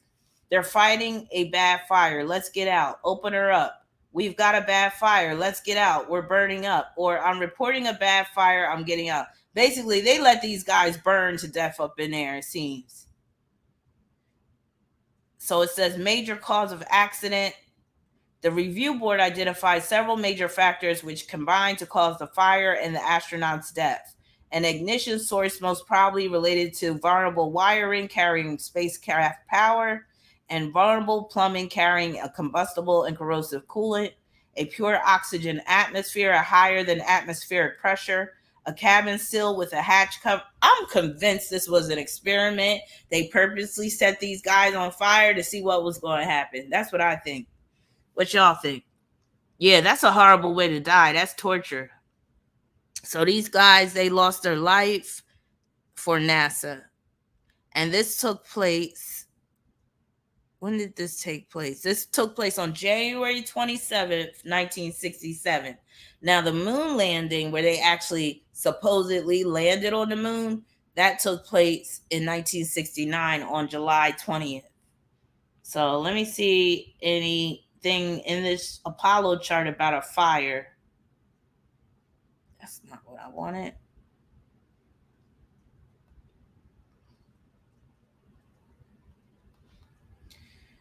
All right. So, interestingly enough, there was nothing in Aries at the time. Mars was in Libra. It was squaring Jupiter. Let me see. We had the moon in Leo squaring Neptune. Neptune, Venus squaring Neptune. That's like the death of the astronauts right there, that Venus square Neptune.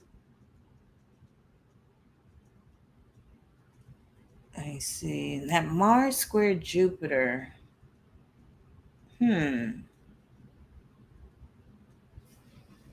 That's almost like with that Mars square Jupiter, like they were given orders not to put that fire out or rescue them or whatever.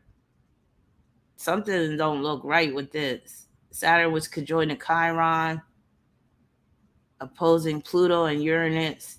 It could have been a secret experiment to see if they could survive that fire or what would happen. Again, I wouldn't be surprised if this was done on purpose. Like they sacrificed those guys. Actually, let me see if there's anything at the 12th degree. Nothing at the 12th degree, but Mercury's at the 13th degree. North Node at the 11th degree, which could point to some type of conflict, interference from a third party. So again, somebody could have rigged that system for it to happen like that. All right, moving along.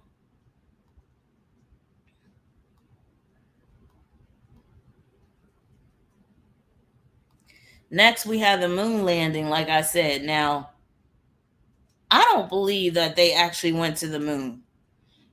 There's a lot of documentaries out there that's showing all of these issues, like such as with the shadows on the moon. There's wind on the moon. Like you see that flag is basically flapping in the wind when there's not supposed to be any wind on the moon. Like there's all these different like red flags and discrepancies going on with this moon landing. And my thing is, if they really went to the moon, and they claim they've had like, I think there was like 13 moon landings in all they tried to claim. How come they only recorded one? Correct me if I'm wrong, but there's no other videos or images of the moon landing except for this one, right? The one that took place July 20th, 1969. Where's the other documentation of the other moon landings? Let me go to the moon landing Wikipedia page, because I swear they said after that initial moon landing, they went to the moon like 13 more times. But I'm like, where's the footage? And how come they never been back? Like, to me, if you could land on the moon, they would have colonized that moon by now. There would be malls on the moon. There would be amusement parks on the moon. There would be trips to the moon. Like it'd probably be $1 million trip. You spend $1 million, you get to go to the moon. There'd be hotels, resorts. There'd be the lunar resort, casinos on the moon. Come on, anytime they can conquer an area, they're going to capitalize on that. So that's my question. Like, if they could really make it to the moon, how come they never built on the moon? How come they never capitalized that? How come they're not going to the moon even today? Now, they claim there was this NASA astronaut. He claimed that they lost the technology that would be able to, that would enable them to build the craft that would get them to the moon. And I'm like, bullshit. So yeah, now this was all part of the Cold War where they were doing the space race against the Russians and all this stuff. So the United States, they wanted to get to the moon before the Russians could get there. So I would say they had a vested interest in faking the moon landing because again, this was a pissing contest between the United States government and the Russian government about who was going to make it to the moon first.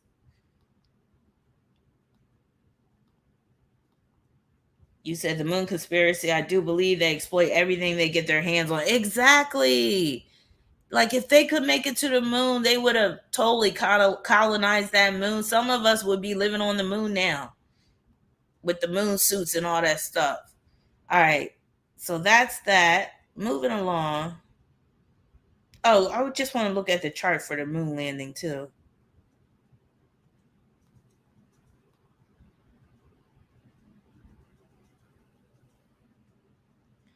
All right, where are we at? Where's this moon landing? Okay. So Jupiter was conjoined to Uranus, both at the Aries point of Libra. Interesting. The moon was in Libra as well. Let me pull this up. Pluto was conjoined to that Virgo South Node. That alone tells me, or I can't say for sure, but to me, that's a sign that there was some undercover clandestine operations that made this happen or made it appear. Because when you take into account that Pluto and the South Node are opposing the Pisces North Node, that's like them doctoring a video or creating a movie set. And what's interesting is Stanley Kubrick was allegedly the one that created the moon landing movie set, because right around the same time that this moon landing took place, his movie 2001 A Space Odyssey was being released. Let me see when that came out. 2001 A Space Odyssey. And the special effects in that movie were pretty top notch back then. And I believe that Stanley Kubrick definitely had the capabilities to work on the set for the fake moon landing.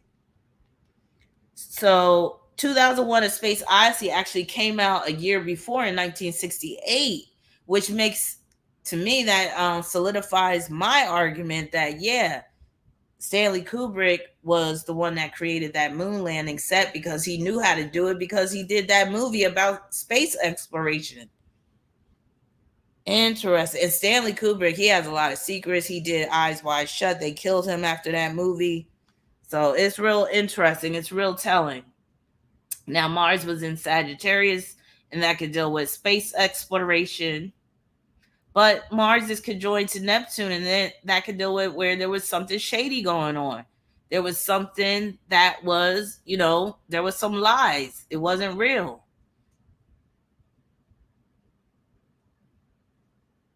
And of course, the sun would be in Cancer. But yeah, just seeing that Pluto conjoined to that South Node in Virgo alone, to me, because Virgo is the sign of manufacturing. So that's like them creating a manufactured moon. And what's interesting is too, like you would think that the moon would be having all these transits to it, like aspects to it, but you really don't see that going on. The moon is conjoined to Jupiter and Uranus. But I would expect to see something more, like something that's like really jumping out at you. But yeah, I'm not buying it. Moving along.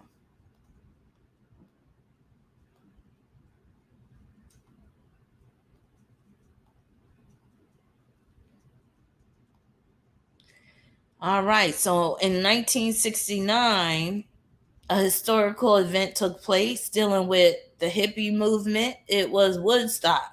So Woodstock took place, well, it started on August 15th, 1969, and it was a 3-day festival. As you can see here, 3 days of peace and music and sex, drugs, and rock and roll. They left that part out. But see, a lot of our parents are from this generation. These are like the baby boomers. They're the ones who basically ruined us.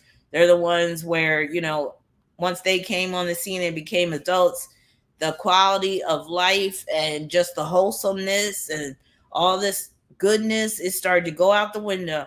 So the baby boomer generation, they're responsible for I'll just say the substantial decline of America.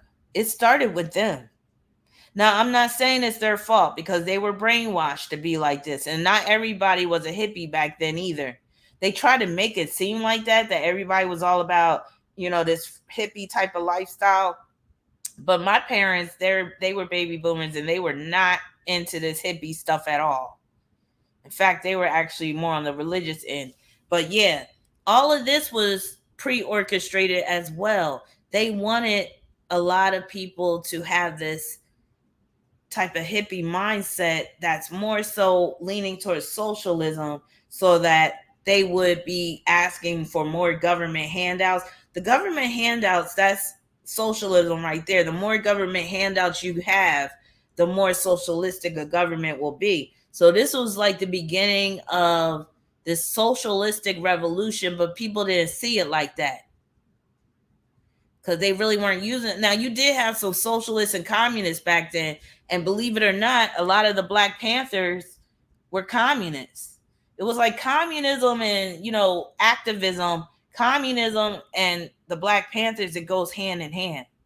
And again, the Black Panthers, they were fooled. They were fooled into thinking that communism was the right way to go because they thought it was the party of the working class, the proletariat. But communism is, I'll just say, it's an evil form of government because that means that the government owns everything. But they make it seem like it's for the betterment of humanity, but it really isn't. So it was the baby boomers, a lot of our parents, that started this whole thing with, free love, sex, drugs, and just letting it all hang out and not having any values anymore and any standards. It was around this time too that, more and more kids started to be victims of sexual abuse. Why? Because they started to become much more liberal with things. Dancing in the streets naked and stuff at these hippie festivals and stuff, having sex in front of their children and shit like that, living in these hippie communes and all this type of stuff. Screwed a lot of kids up. And then later on, after this whole hippie movement, then you had the yuppies in the 80s, and we're about to approach the 80s era. You had those yuppies, and then with the yuppies, they're all about working and getting that money. Now you have a whole generation of latchkey kids. Mom and dad aren't at home. Now the kids have to fend for themselves. That was my generation. Latchkey kids having to come home, fix yourself something to eat, take care of business and all this stuff. This is why the Generation X kids, we grew up fast. And if you notice, they don't really talk about Generation X a lot because they was trying to X us out. And X marks the spot. I was just thinking about this the other day with Generation X. The saying X marks the spot. That was basically saying, yes, Generation X, this is the last generation where they're going to have any sense of values, decency, any type of standards. From there, you could just forget about it. So any generation that came after Generation X, they're basically a lost cause. And I'm just saying collectively, not on an individual level, because I know there's a lot of individuals that aren't getting sucked into this brainwashed cult and all this type of stuff. But yeah, it was all a succession. And Generation X, they was letting us know X marks the spot. These kids are going to grow up differently.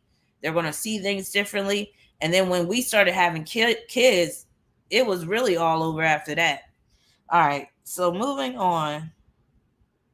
But again, this is all just showing you that all this stuff was pretty much pre-orchestrated.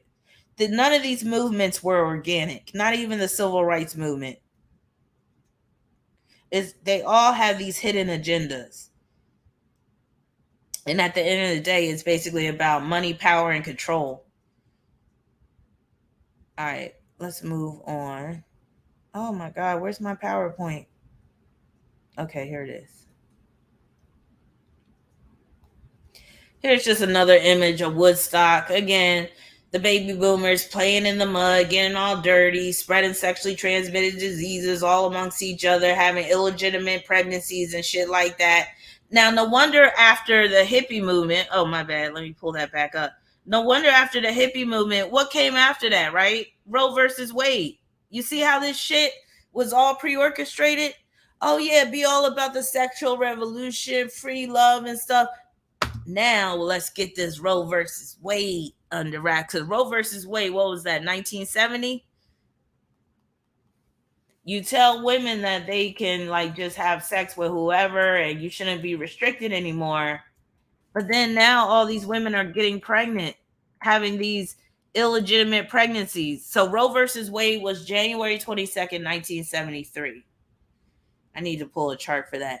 But yeah, all of this stuff was pre-orchestrated. And it was really about destroying the family, because the family, if you have a strong family, the government can't easily penetrate that family and basically do what they want and create these infighting and all this type of stuff. The family is the foundation of society. But once you take away the family, what do you have? Now you have the government. Now the government becomes your daddy. Who's your daddy? All right, move on. But again, I'm like basically just showing you this timeline of events to show you that none of this stuff was happening organically. Now, in 1973, August 11th, 1973, to be precise, we had the birth of hip hop. Hip hop, the hibbit to the hip hop, you don't stop, a rocker to the bang bang, the boogie set up, jump the boogie to the rhythm to the boogity beat. Now, what you hear is not a test. Yeah, that was like the very early elementary hip hop. But yes, I'm including hip hop in here because hip hop is a purely American institution, and or I'll say genre of music, and it really shaped America, especially young America, from the 70s going all the way up to now. Now, Nas said several years ago that hip hop was dead, and I believe him. I do believe hip hop died in the early 2000s. Now you just have this rap. I don't know, like basically what you would consider it, but hip hop as we know it is basically dead because hip hop had these elements to it that you no longer really see anymore. You know, you had the b-boying, otherwise known as the breakdancing. You had the graffiti. You had the DJ and the rap and all that, the rapping, all that.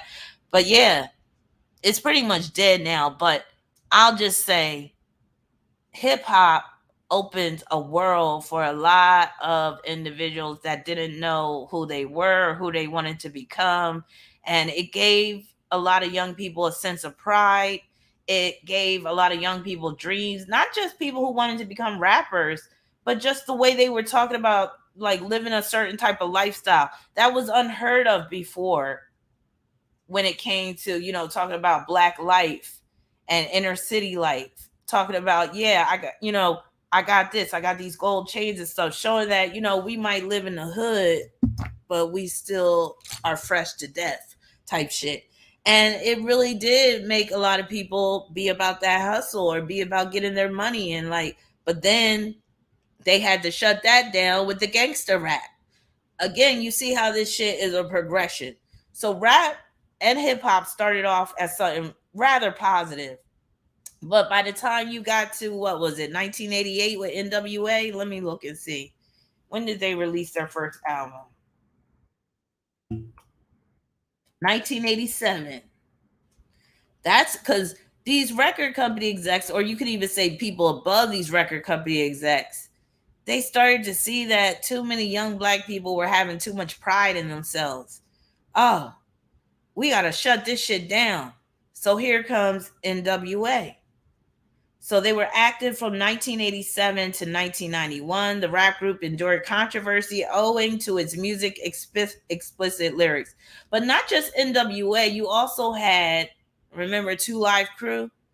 Two Live Crew was another degenerate rap group that basically paved the way for the type of music that we have now. So I'm not sitting up here acting like my generation was a saintly generation. No, we was ratchet as hell back then. It just wasn't as pervasive as it is now and as widely accepted. But yeah, back then I remember you know, dancing to some of the Two Live Crew songs. And when NWA came out with that first album, Straight Outta Compton, I lost my goddamn mind. It was like we never heard no shit like that before, but the beat was hitting, and and even the lyrics, and like we was all over it. But again, it's like we didn't ask for that though. So you got to ask yourself, who's the one pulling the strings? Queen Dara D said, gangster rap is still amazing, though the war on drugs was horrific against my community. So, yes, you had the war on drugs. And remember when Ronald Reagan was president in the early 80s, his big headed wife, Nancy Reagan, remember she had the Just Say No to Drugs campaign? I believe that that was on some reverse psychology shit. I believe it was really about getting more kids on drugs, because you know how it is when you tell a teenager don't do something, that's going to make them want to do it even more. So I believe that was on some reverse psychology. And remember the other one? Remember those commercials? This is drugs. And he would show an egg, and then he'd be like, this is your brain on drugs. And then the egg would be all frying. Like all those commercials and stuff, it was just basically to get you to take that shit, to take the drugs and all that. Then, you know, they started to increase the amount of time that you would be doing in jail, and they would decrease the amount that you could be caught with the crack versus the powder cocaine. All of this stuff was pre-orchestrated. All of this stuff was to basically create a very violent, drug-ridden society, and where the prison system is just getting fed. And next thing you know, prison systems become corporatized and all that type of stuff. Now let me let me check this Cash App that somebody sent me. All right, you said what X status since our breakup? So you want to thank Sandy for your Cash App. You said what is the X status since your breakup? I'm gonna have to mosey on down the road because I'm starting to feel crampy. I hate that time of the month too, because I just don't feel like myself.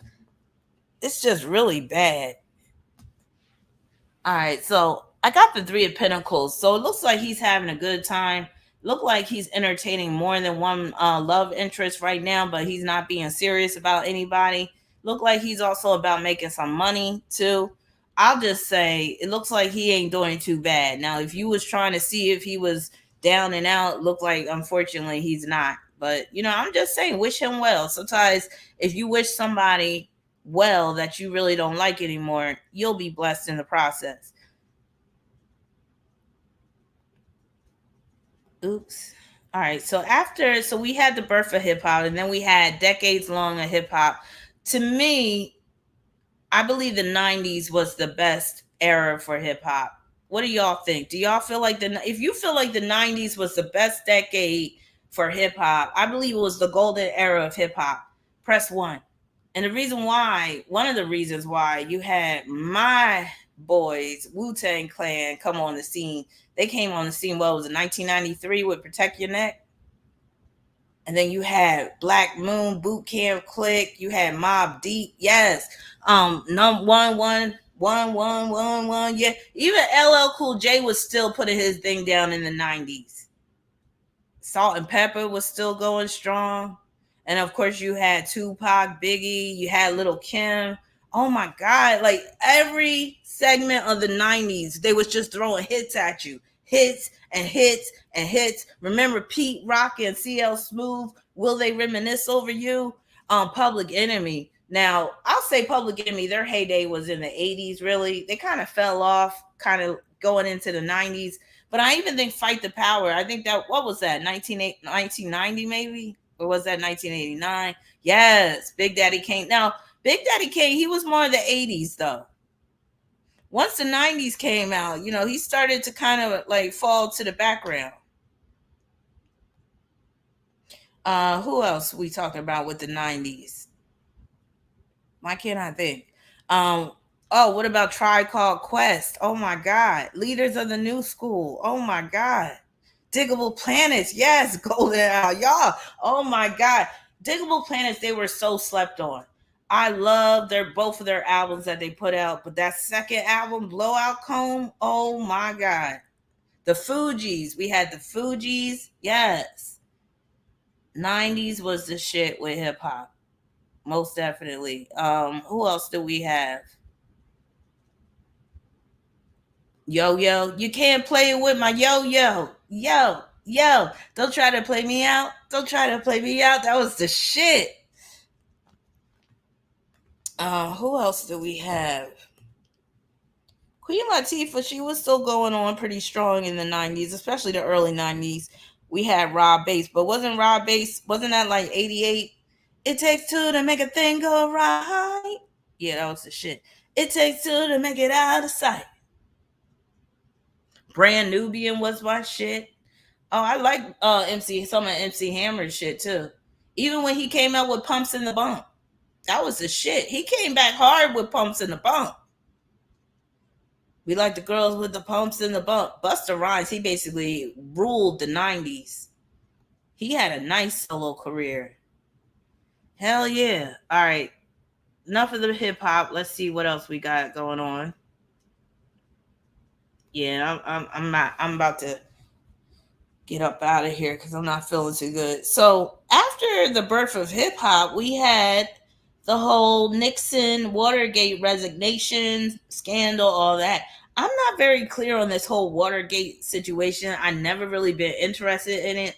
Somebody in the chat can enlighten us about this Watergate, but what I do know is that President Nixon, he resigned from his office on August 9th, 1974 at 11:35 a.m. So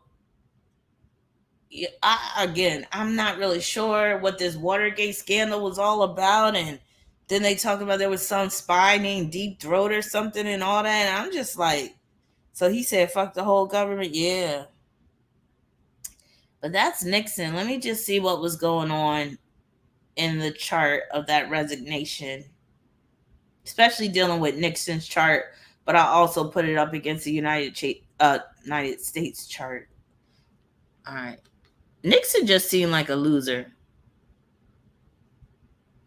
And he seemed like he just had a stick up his ass. All right, do I even have it?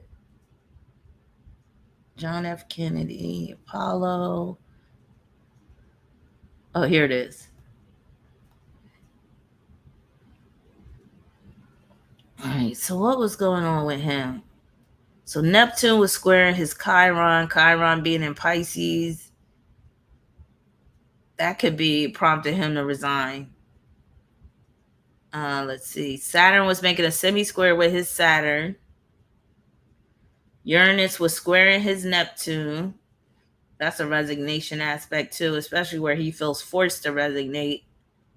Or I said resign. Mars was opposing Chiron. That could be humiliation. Like that probably was a humiliating situation for him. Chiron was squaring his Neptune.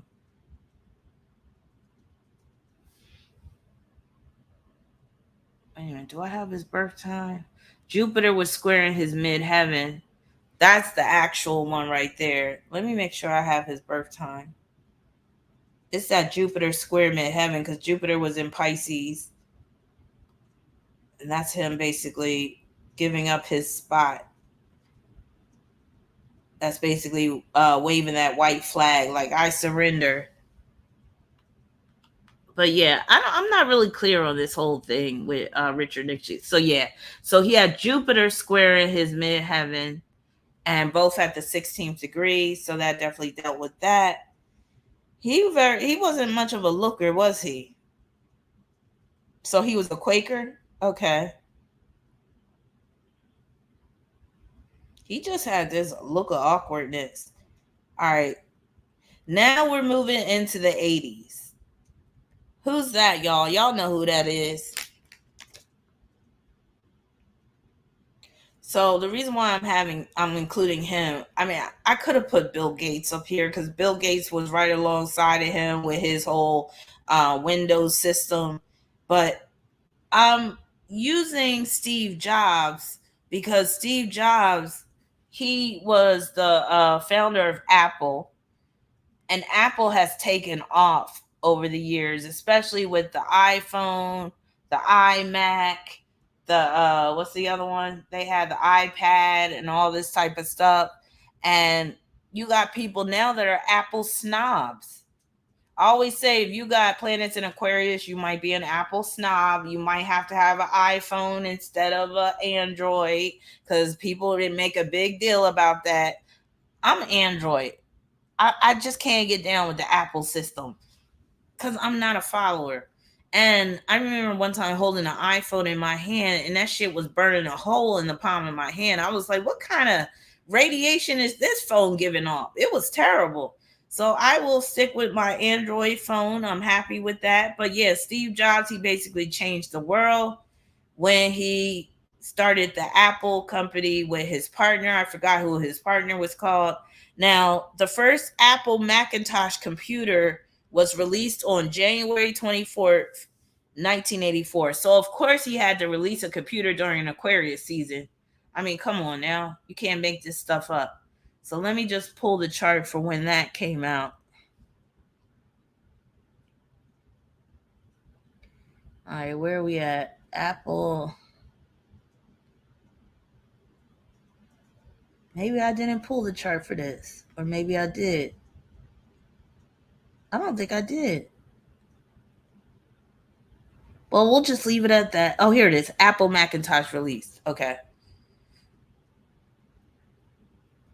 So the South Node was conjoined to Uranus when that Macintosh was released, which makes sense because Uranus rules technology. And this was a big technological breakthrough that basically just set things off in the computer world, personal computing at that. Because, you know, they had computers before then, but it was these big old whoppy computers, and mainly people had them in the corporate world. But it was Apple and then also Bill Gates with his Microsoft, where they started creating these personal computers. That's where you get the term PC.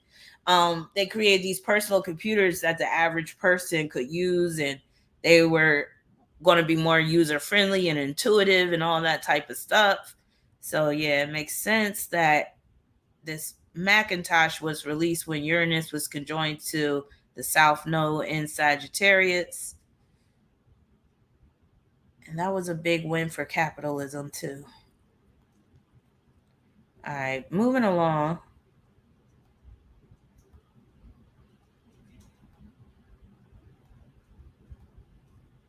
Oh, and you know did y'all know the price, the initial price for the first Macintosh computer was $666, which was a lot of money back then. And I'd be watching like old commercials from like the late 70s and the early 80s and stuff. And you believe John McAfee was killed by Bill Gates? I wouldn't be surprised. But looking at these old products from back in the day, it let me know that things weren't that cheap as I thought they were, like lower price. And I was like, no wonder why when I was growing up, like we didn't have much, especially in the early 80s. Because back then, like a VCR that was running you like when the VCRs first came out, some of them was like $800, 600. Like that was a lot of money back then. So you had these new technologies coming to the forefront, but a lot of the average people, a lot of the average families still couldn't afford that shit. So it just shows you that technology always favors the rich in the beginning. And then, you know, the rich people get this stuff first, and then the regular people, the peasants, we get the shit later on. And then that's when they'll start to lower the price and stuff. But yeah, looking at those old commercials from the 80s, like I'm looking at like it was like a pickup truck was like $6,000 in 1982, and I was like, that's a lot of money back then. I'm like, no wonder why people were like still like struggling and shit, because shit was still fucking expensive. Yeah, a microwave. I remember I saw a commercial for a microwave, and I think it was like a 1979 commercial. That shit was like $400. I was like, yo, no wonder why. Like in my household, we didn't have a microwave until like around 1986. And that was once my mom got divorced from my father. Like when I was growing up before then, we didn't have no microwave. We didn't even have air conditioning. We didn't even have air conditioning units. I grew up like old school for real. Like I grew up having to be in a hot ass house in the summertime with those box fans. And maybe if we were lucky, we would have one of those rotating, oscillating fans. But yeah, we didn't have no air conditioning. I mean, we didn't even have air conditioning window units. Why? Because my family, we were like really struggling financially back then, and my dad couldn't afford no window unit air conditioner. So yeah, we was hot all summer. A lot of times we were down in the basement, like we had a basement that got fixed up, and a lot of times we would have to like basically camp out in the basement because that was where it was the coolest. But yeah, growing up hardcore like that. You said you were right about Aquarius in my second house. One day when I was at work, the computer at my job froze 3 times. Yup, there it is. But yeah, things weren't that cheap back then. Like I was thinking, like, because sometimes we'll try to romanticize the past, but then when you look back, you're like, well, damn, now I see why my parents were struggling. Shit wasn't as cheap as I thought it was. Oh, yeah, I remember the big black cable box. We didn't get cable until I think it was like 1983 in my family, and cable had been out way before then. So yeah, I think we got cable like around 1983. We didn't have a VCR until 1986, and VCRs had been out. But I do remember we had Atari. I think in 1983 we got an Atari set, but we had to play on the black and white TV because my parents didn't trust, hooking a video game console up to the color TV. Willow said never had a microwave. Yeah, these young kids, they just don't understand. Oh, I remember Video Soul with Donnie Simpson and stuff. Yep. Yep. So yeah, if you were born in the 50s, 60s, or 70s, you understand what true struggle is, because when you were young, you didn't have all these luxuries that these younger kids have now. Oh yeah, I remember typing on a typewriter. I remember typing on a word processor. Those things, that's struggle. Serious struggle. Oh hell yeah. Y'all remember those cheap ass Hollywood Halloween costumes? Y'all remember that shit? It was just a plastic bag that had some paint on it. Like it had the cartoon characters like the Flintstones, and then you had that plastic remember the plastic mask with the rubber band on the back? And then if you stuck your tongue in the little hole with the mouth part, that shit would cut your tongue up. Y'all remember them old cheap ass Halloween costumes? And then some kids, they couldn't even afford that. So they would have to wear a sheet or some shit, and their mom would like try to make something. But yeah, Halloween was a struggle too.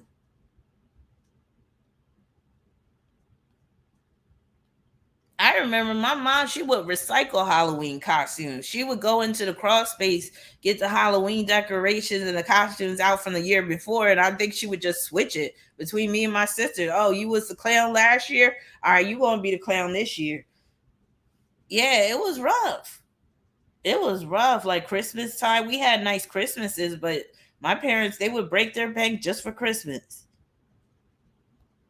Otto said those heavy duty vacuum cleaners were hard to roll across the floor. I remember those vacuum cleaners. You said those were the best costumes. The suit was made of the plastic, right? Trick or treat. But I will say, people born in the 50s, 60s, 70s, I'll even put the first half of the 80s, we had some of the best childhoods because we weren't chained to cell phones. We weren't dependent upon the internet. We had to come up with creative ways to have fun. And riding a bike was everything back in the day. Like I treated my bike like it was a car. Yeah, that bike, my 10-speed Murray bike, that shit took me places. Hell yeah. Hell yeah. All right. So enough about Steve Jobs. We got a few more.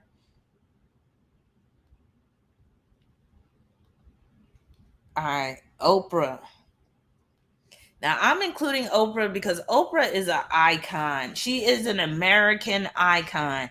Lover or hater, you can't deny that this woman is basically a superwoman in terms of the media, you could say.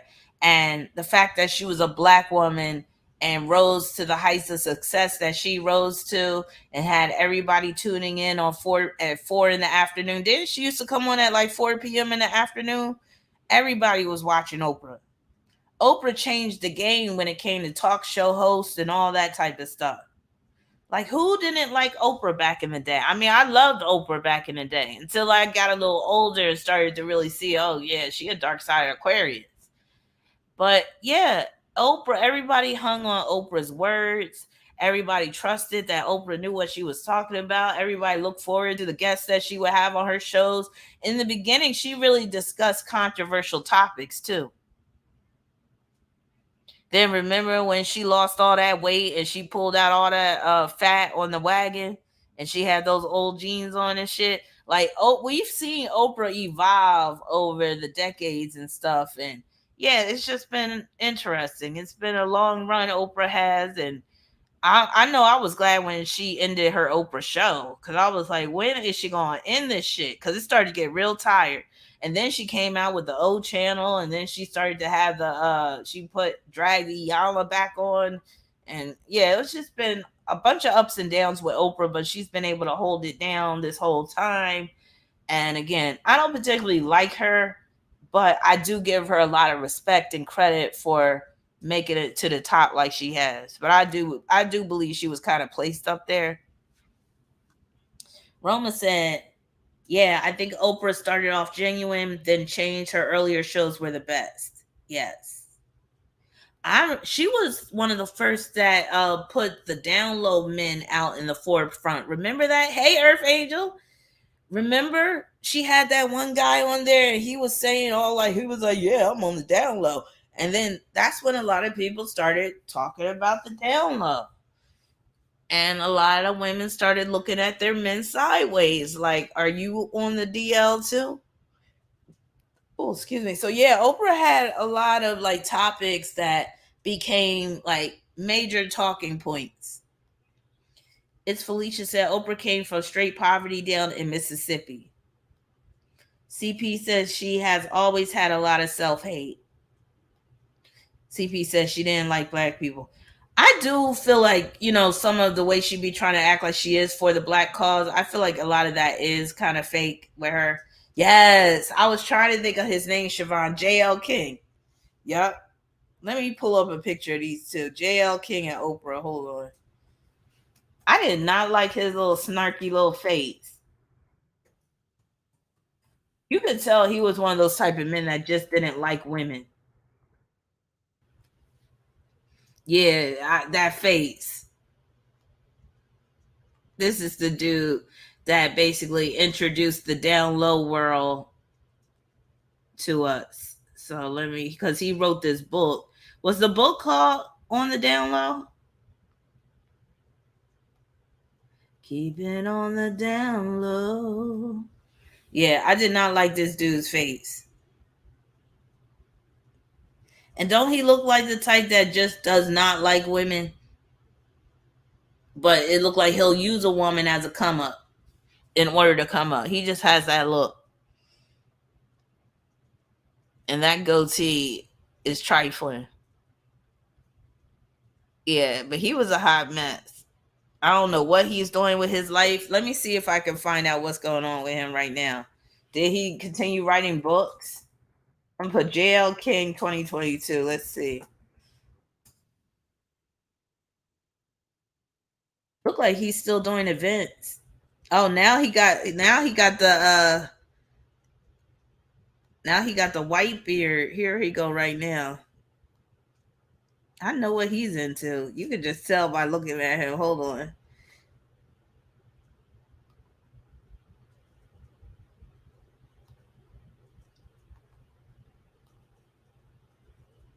Here he go right here, sporting the white goatee. First of all, that is not natural. Okay, what the fuck was that? Oh, maybe that's my daughter back home. I heard somebody like cackling like a hyena. Oh yeah, I remember Donahue. Yup, Jerry Springer, Donahue, Geraldo, Mari. Mm-hmm. That's so. That's some fake ass white dot. Like, what is that? Arnold said Oprah had the best frontal wigs. I will say that, Oprah's hairstylists do be hooking her up a lot of times.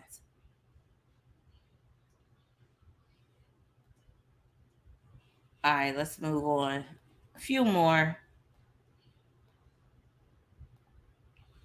All right, y'all remember that Space Shuttle Challenger explodes in midair, and remember the lady to the left, she was a teacher, and she ended up dying on that space shuttle too.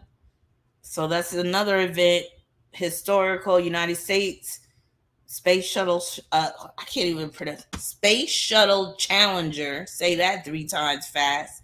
Space Shuttle Challenger ended up blowing up or exploding. When was this? This happened January 28th, 1986. I remember being in school watching this. Now, I don't know if I'm suffering from the Mandela effect, but I swear on that day that this shit happened, they played it in school. And I believe I saw that shit right in my, it happened right in front of our eyes. We were in class. So some of y'all that are around my age, maybe y'all remember seeing this shit in school too. Because I remember we were all traumatized. And I was hoping that the teacher would be like, all right, everybody gets to go home now because of this situation. But no, we had to finish with school that day. And I was like, what? We got to still learn even though these people just got blown up? Queen Dardy said they did play it. My mom said she was... My mom said she was in college. Yes, Jeriel, I saw this documentary where they showed that I think all of these people are still alive. Some of them are professors at colleges and universities. So yeah, there's a conspiracy even about this Challenger disaster, basically saying that these people never got killed. They're still alive and well. Isn't that interesting?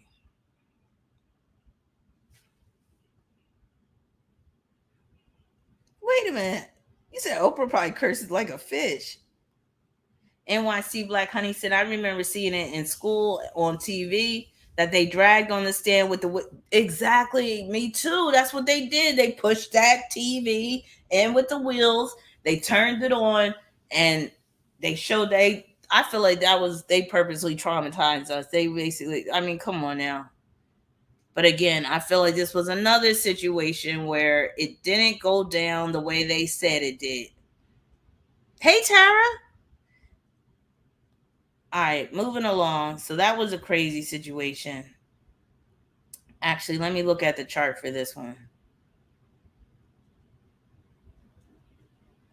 On and on it seems to go, but you don't know what you got till it's gone. All right. On and on it seems to go. All right, so again, this happened January 28th, 1986. Stellium in Aquarius, including the Sun, Mercury, Venus, and Jupiter. So that can point to the theme of aircraft because Aquarius rules aircraft.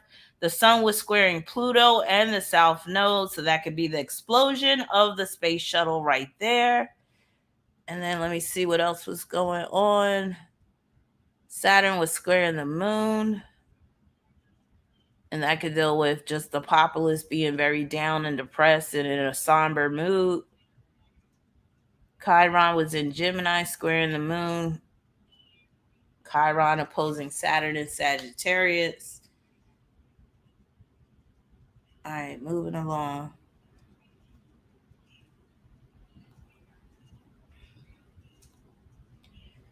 All right.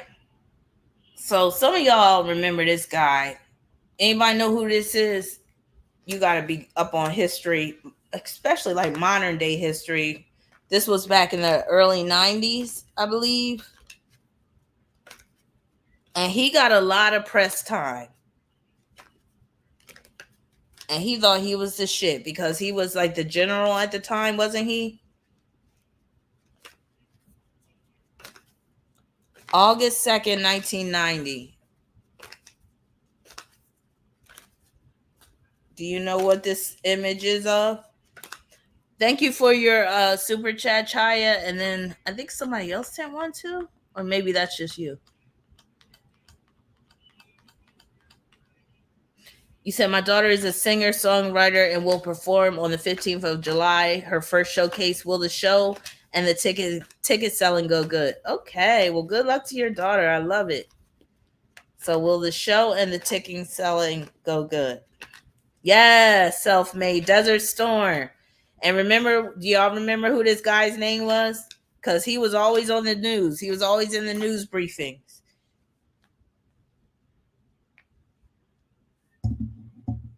This was the first Iraq war, and it took place in 1990.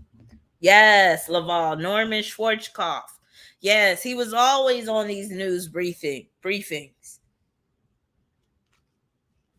I got the Emperor and the Judgment card for you, Shia. So it looks like it's going to be a good turnout, and it looks like she's going to do rather well. So this could be the start of something big. It really could, because with that Judgment card, it's like people are going to want to come back and see her again. So that's a good sign. Good luck. Tell your daughter I said good luck. But yeah, Norman Schwarzkopf. He was, what was he, the general, or he was somebody that was leading the troops, and he was the one giving all the military briefings and all that type of stuff. So why did they invade Iraq? Let's look this up. Why did Operation Desert Storm happen? Again, the US, they don't need much of a reason to go to war. So the Gulf War was an armed campaign waged by a United States-led coalition of 35 countries against Iraq in response to the Iraqi invasion and annexation of Kuwait. Oh yeah, I remember. Nobody was talking about Kuwait until the United States wanted to invade that area. Or I'll say it was Iraq that invaded Kuwait, or basically they tried to take it over. Nobody gave a fuck about Kuwait before that. Same with the Ukraine. Nobody gives a fuck about the Ukraine. Sorry if I have any Ukrainians in here, but it is what it is. Nobody gives a fuck about the Ukraine unless something's happening in the Ukraine. That's just how it is with some of these countries. Like, nobody was thinking about the Ukraine until Putin went and invaded the Ukraine this past year. You said the Ukraine last year, they would have been, huh? What? Where's that at? You know what I'm saying? But yeah, same with Kuwait. Kuwait was, nobody knew where Kuwait was. Nobody knew what Kuwait was. It was just like Kuwait. But yeah, so basically, United States felt the need to get involved once again. So the Iraqi military invading the neighboring state of Kuwait on August 2nd, 1990, and fully occupied the country within 2 days. Different speculations have been made regarding the true intents behind the invasion, including Iraq's inability to pay Kuwait the more than 14 billion US dollars it had borrowed to finance its military efforts during the Iran-Iraq war, and Kuwait's surge in petroleum production levels. So basically, this was over oil. The United States have been trying to get into that area forever to get their hands on that oil and the resources in that area and all that. Sid, what's up? You said nobody gave a fuck in 2014 when Russia invaded. Yeah. So it's like they make us pay attention to what they want us to pay attention to. Mrs. Matthews said, and reportedly Ukraine receiving millions of dollars in American tax dollars to come here to start anew. Rumored that immigration law are relaxed for them, not Haitians though, and others. Of course it is. Yeah, that's how it always is. They always favor some nations over others. But yeah, that was the Desert Storm. And then the United States military was like, we'll be back. And then, they had the second Iraq war after 9/11. All right, so let's move on. Oh, shit. Y'all remember this? Some of y'all that are from the LA area, some of y'all that are from Cali, y'all definitely remember this shit. So, Rodney King. Remember Rodney King got his ass beat. Then the cops, they had to face trial.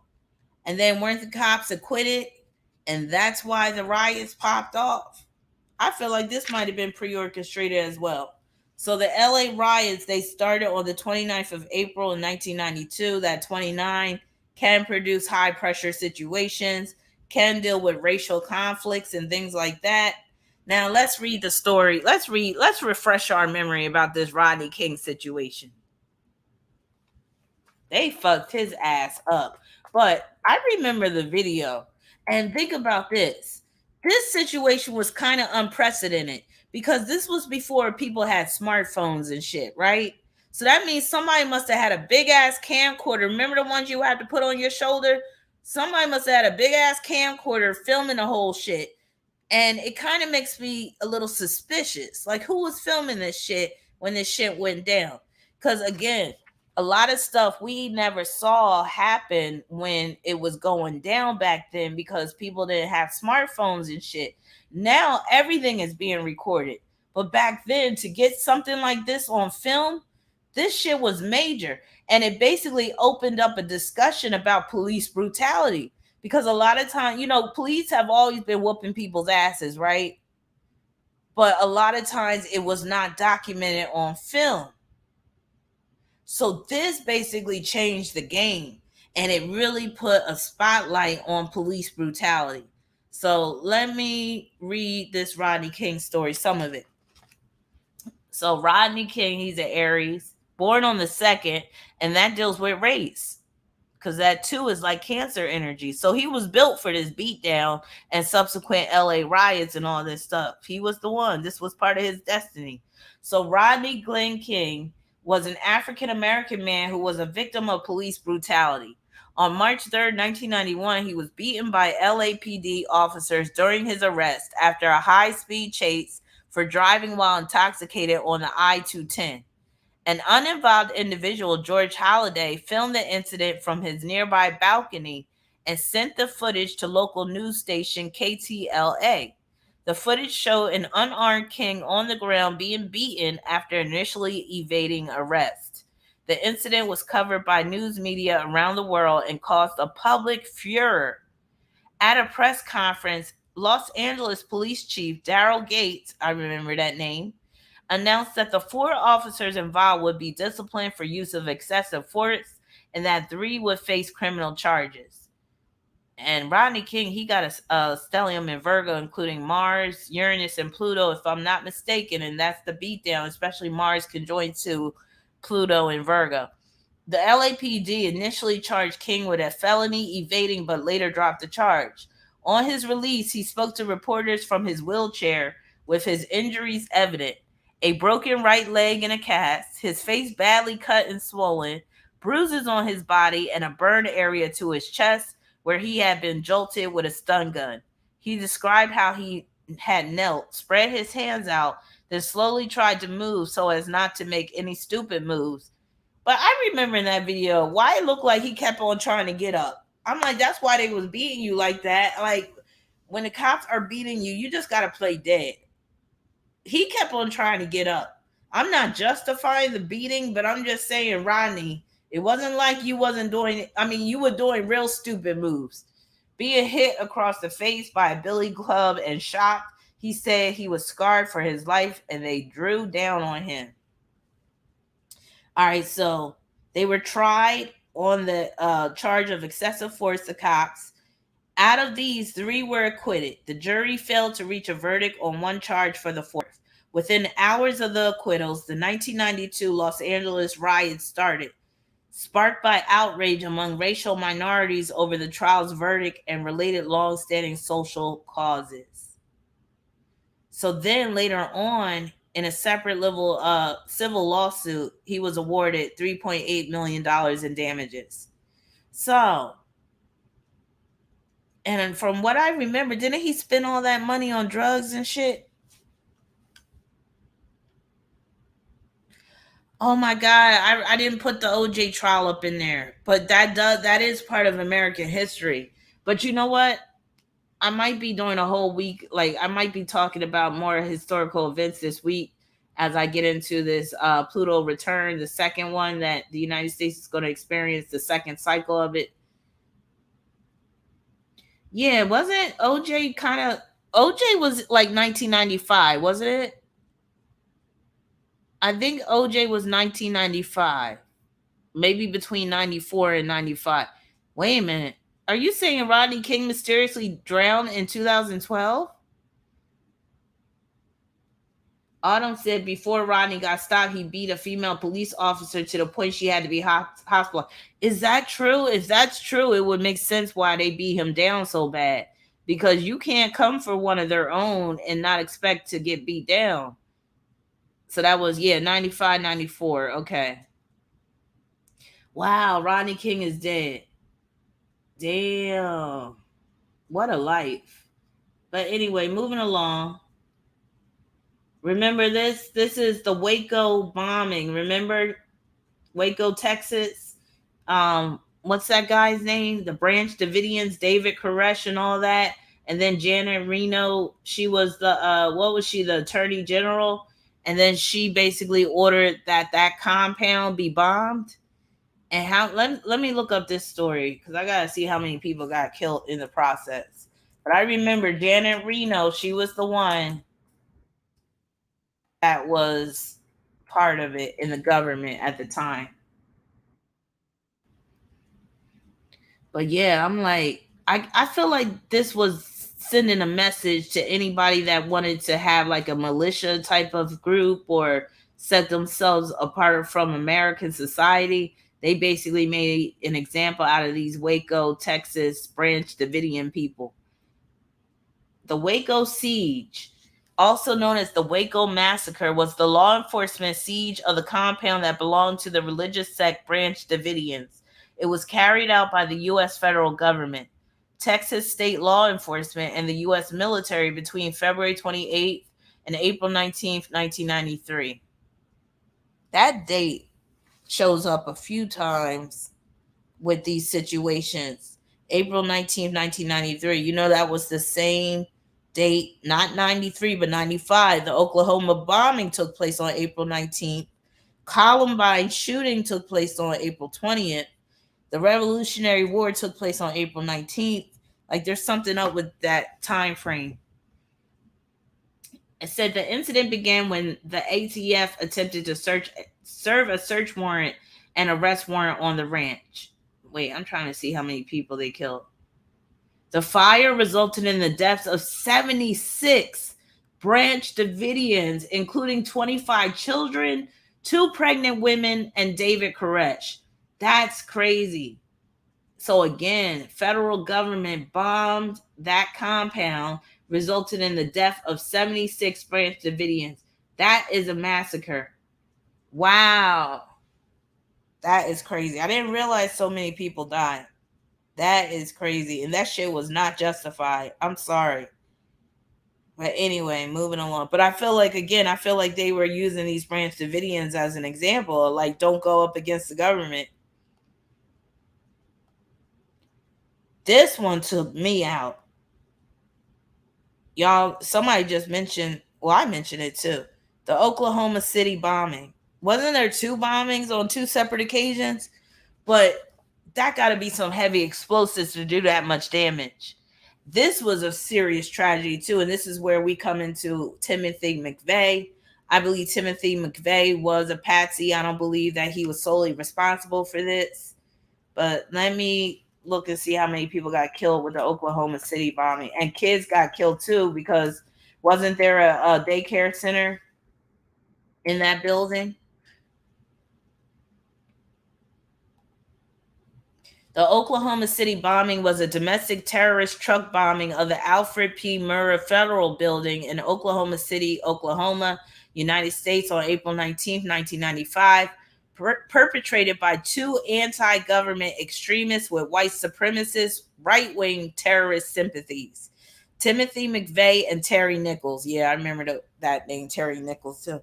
The bombing happened at 9:02 a.m. and killed at least 168 people, injured more than 680 other people, and destroyed more than 1/3 of the building, which had to be demolished. The blast destroyed or damaged 324 other buildings within a 16-block radius. God damn, that was some heavy explosives. And again, something like that, I don't think just two guys are going to be able to pull off something that big. What y'all think? That shit was crazy. So Jeriel said Oklahoma City a double cancer. Interesting. Oh yeah, that happened recently. That Miami condo. I felt like that was like an inside job too. Self-made said the daycare was on the first level. Look at that building though. There's no way like a lot of people could have survived that blast. That's crazy. So you said the April portal. Elizabeth's birthday is on the 21st, so she is involved. Check out Astral Assassin on YouTube. Oh, that makes sense.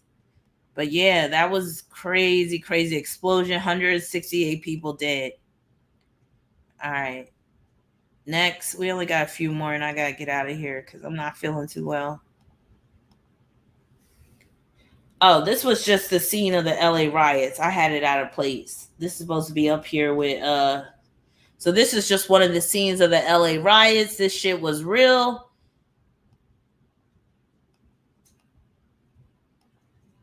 All right, look at these two freaks. Cum stains on the dress.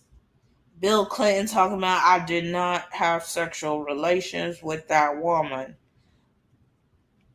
But I mean, Bill Clinton, I mean, and a lot of this has to do with he got a Sagittarius South Node. He got away with this shit. You know, he still ended up being as cool as a cucumber. He sailed past this whole scandal. It just amazes me. But this is basically the beginning of the end of America being a place with these values and standards and the wholesomeness that they try to act like America had. I mean, this was so trashy. This was so scandalous. I still can't believe this shit. And this was back in the day. This was like what, 1992? No, this was 1998. So this scandal involving Monica Lewinsky first got released on January 17th, 1998. And yeah, Bill Clinton being a Sagittarius South Node, that can deal with something being wrong in terms of politics with him. It can even mean that, you know, being in the world of politics emboldened him, I'll say, to really be wild out there. And that's what he was doing in the Oval Office, getting his knob slobbed and smacking it up, flipping it, rubbing it down and all that.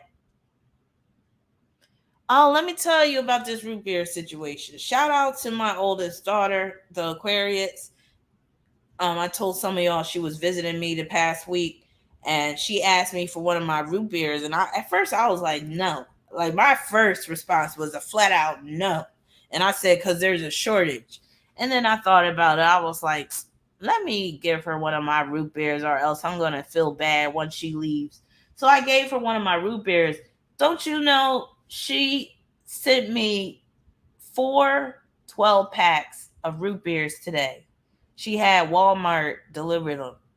I was like, oh my God, that is so sweet of her. I will say, all three of my kids, they're very, very generous people. My oldest Aquarius, she's extremely generous. But yeah, I was like, that is so nice of her. Yes, it do be a shortage nowadays. Isn't that so sweet? So I'm good for root beer for at least another, I guess a couple of months, maybe 3 4 months. Yeah, yeah. It was good having her too. We was reminiscing about the good old days and all types of stuff.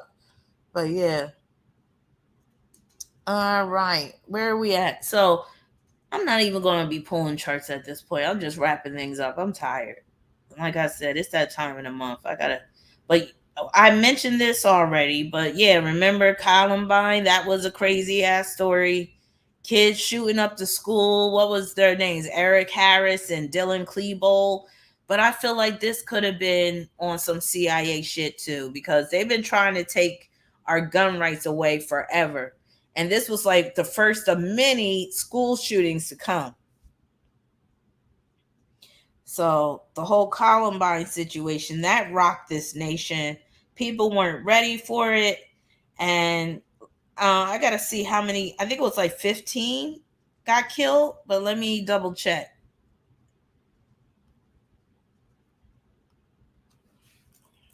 Columbine school massacre.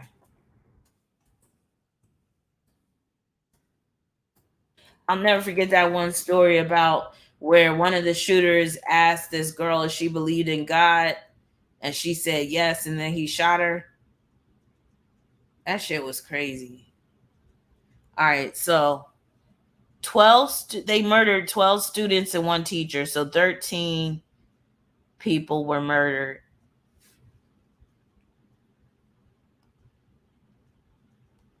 I believe so. I believe they funded these shootings. Yes. Roman said these shooters were also on antidepressants too. They were probably MK Ultra, mind control slaves, and they had them basically do that to carry out the whole gun control agenda. Hey, Sun Taro, you must be watching it early. You must have just came in here because I was talking about Pearl Harbor like an hour ago, probably. Yeah, that Columbine that shook the world up. Mainly this country, though. All right, so a couple of more, and then I'm gonna head out. Of course, we can't leave without talking about 9/11, one of the biggest crises to have shook this nation. September 11th, 2001.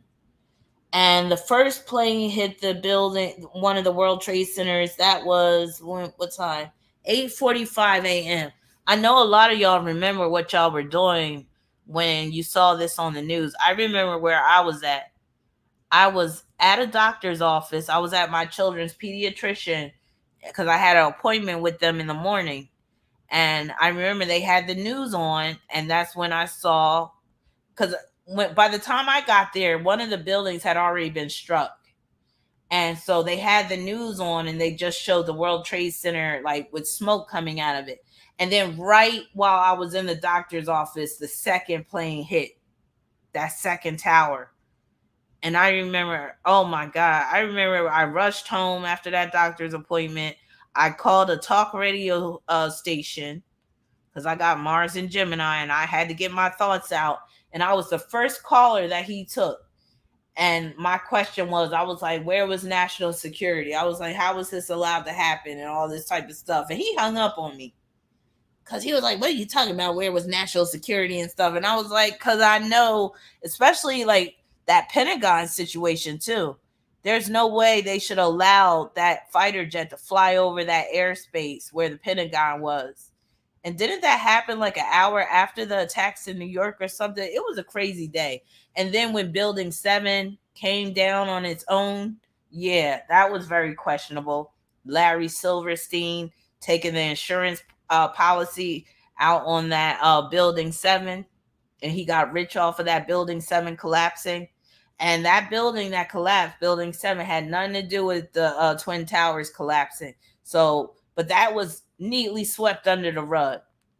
But this changed the state of affairs in America greatly because we didn't have Homeland Security before 9/11. We didn't have the TSA before 9/11. We didn't have to take off our shoes when we were at the airport and be treated like we were all potential terrorists. Remember that? This shit was a crazy ass time. Then people all like hating Muslims. Remember people were hating Muslims around this time? I remember I had a crush on Osama bin Laden, and it wasn't because I thought he did. I thought that they basically framed him. I don't believe Osama bin Laden orchestrated these attacks. Remember when they had like the picture of all the Arabs, and like they were mainly Saudis and stuff, and they were saying these are the ones that carried out the terrorist attacks. I didn't believe it from day one, and I was looking at some of them pictures like, he kind of fine. Oh, he kind of fine too. I was like, oh, look at that one, because I knew that this was just fabricated. I knew that these Muslims, these Arabs didn't have nothing to do with this whole 9/11. I knew it was an inside job. So so I wasn't buying none of that. So I was actually kind of rooting for the Muslims around that time because I was like, this country is crazy. And this was when I really started to really want to move out of this country, but then I'm still here, so. Oh yeah, you talking about the Illuminati card game? Yep, all that's in the Illuminati card game. But yeah, this was a crazy time. People were so afraid. They were shutting down events, all types of stuff. All right, so 9/11, and then last but not least, y'all remember this? This rocked the nation too. And it resulted in a mass exodus of people from this area to other areas of the country. What is this a scene of? I believe this was pre-orchestrated too. Yes, I remember the USS Cole bombing. Yup. Katrina. Yes, remember Hurricane Katrina? Hurricane Katrina. Let me tell you when that started. Oh yeah, I got to go soon. These cramps are starting to work their way up my back. Lord have mercy. Oh my God. I'm about to take me some Advil PM and call it a night. Why can't I find? Okay. Hurricane Katrina took place, I believe, the first day when that hurricane touched down and started to do its damage. That was August 29th, 2005. I remember that. I remember watching on the news with my dad because my dad had came to Arizona to visit me. And yeah, I remember watching it back then. That shit was crazy. And oh yeah, some people are saying that they blew up the levees on purpose so that the waters wouldn't go to the rich areas and would stay in the impoverished areas. Yeah, this shit was crazy. And how who was it? The mayor Ray Nagin, he wasn't like ordering like matter of fact, I think Ray Nagin, he dropped the bomb. I think he was supposed to have bust a lot of people out of Louisiana, New Orleans, and he just kept on waiting. He kept on sitting on it. Thank you, Autumn. He kept on sitting on it, kept on sitting on it until it was too late. But see, we always need to remember times like this because this can happen to any of us. And, you know, it doesn't have to be a hurricane, it could be some other major disaster. So we have to ask ourselves, what are we going to do if something like this were to happen again or to happen in an area where we're living? Me, honestly, I don't know what the fuck I would do. All I know is I'd probably be one of the first people to try to leave town once I hear that some shit is going down because I'm a runner. I will run. I will bail on your ass. I'm that type of person. But yeah, I mean, when you don't have a lot of money, when you don't even have a car, because a lot of these people, they were impoverished, they didn't have cars, they didn't have money to go move out, you know, to leave that area before it became too late. Some of the people, they didn't think it was going to be that bad, and I don't think it would have been that bad until those levees were blown up. But yeah, this is just something we, you know, America has been pretty much spoiled, I'll say, collectively. Um, but now we're looking at a time where we're basically looking at the end of the American dream. We're in an American nightmare. So things might continue to like get worse. Well, I know they will. So we really have to start really thinking about what we can do to like survive these times that are coming, because I won't be surprised if there's another major hurricane this summer that's very much like Katrina, where even more people are being displaced. Already people can't find housing. Already there's a lot more homeless people than it was in back in 2005. So it's like, yeah, we need to really start thinking about how things could get even worse in this country, and things are going to continue to get progressively worse. So yeah, hate to leave you guys on a sad note like this, but it is what it is.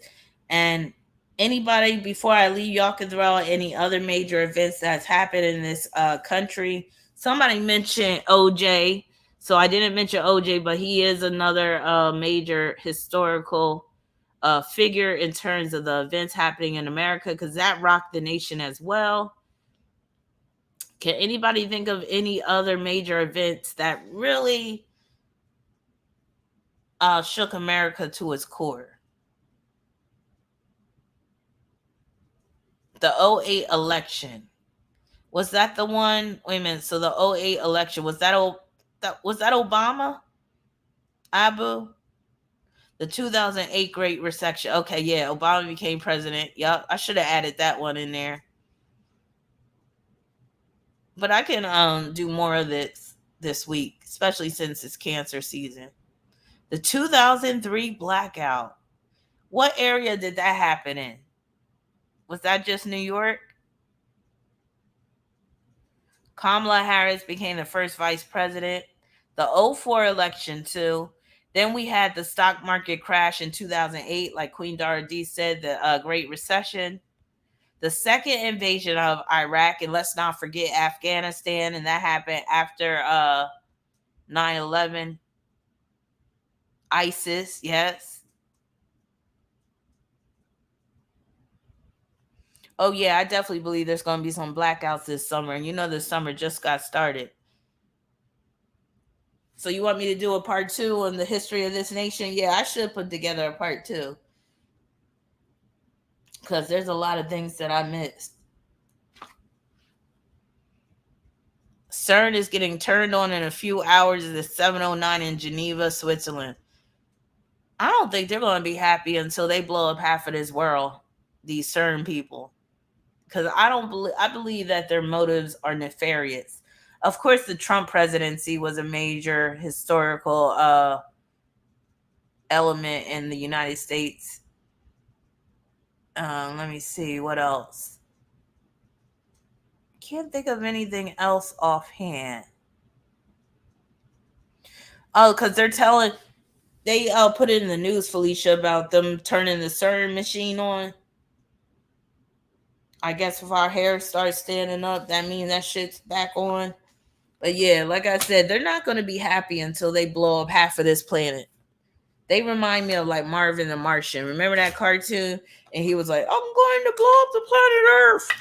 And Bugs Bunny would always be like, trying to see what the hell that thing was doing. That thing was an evil little thing. Looked like it had a bowling ball for a head, and then it had a little skirt on. I don't know what the hell they were trying to come up with that Marvin the Martian.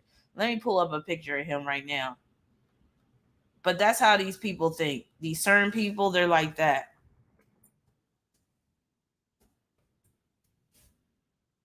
He had a funny ass voice too.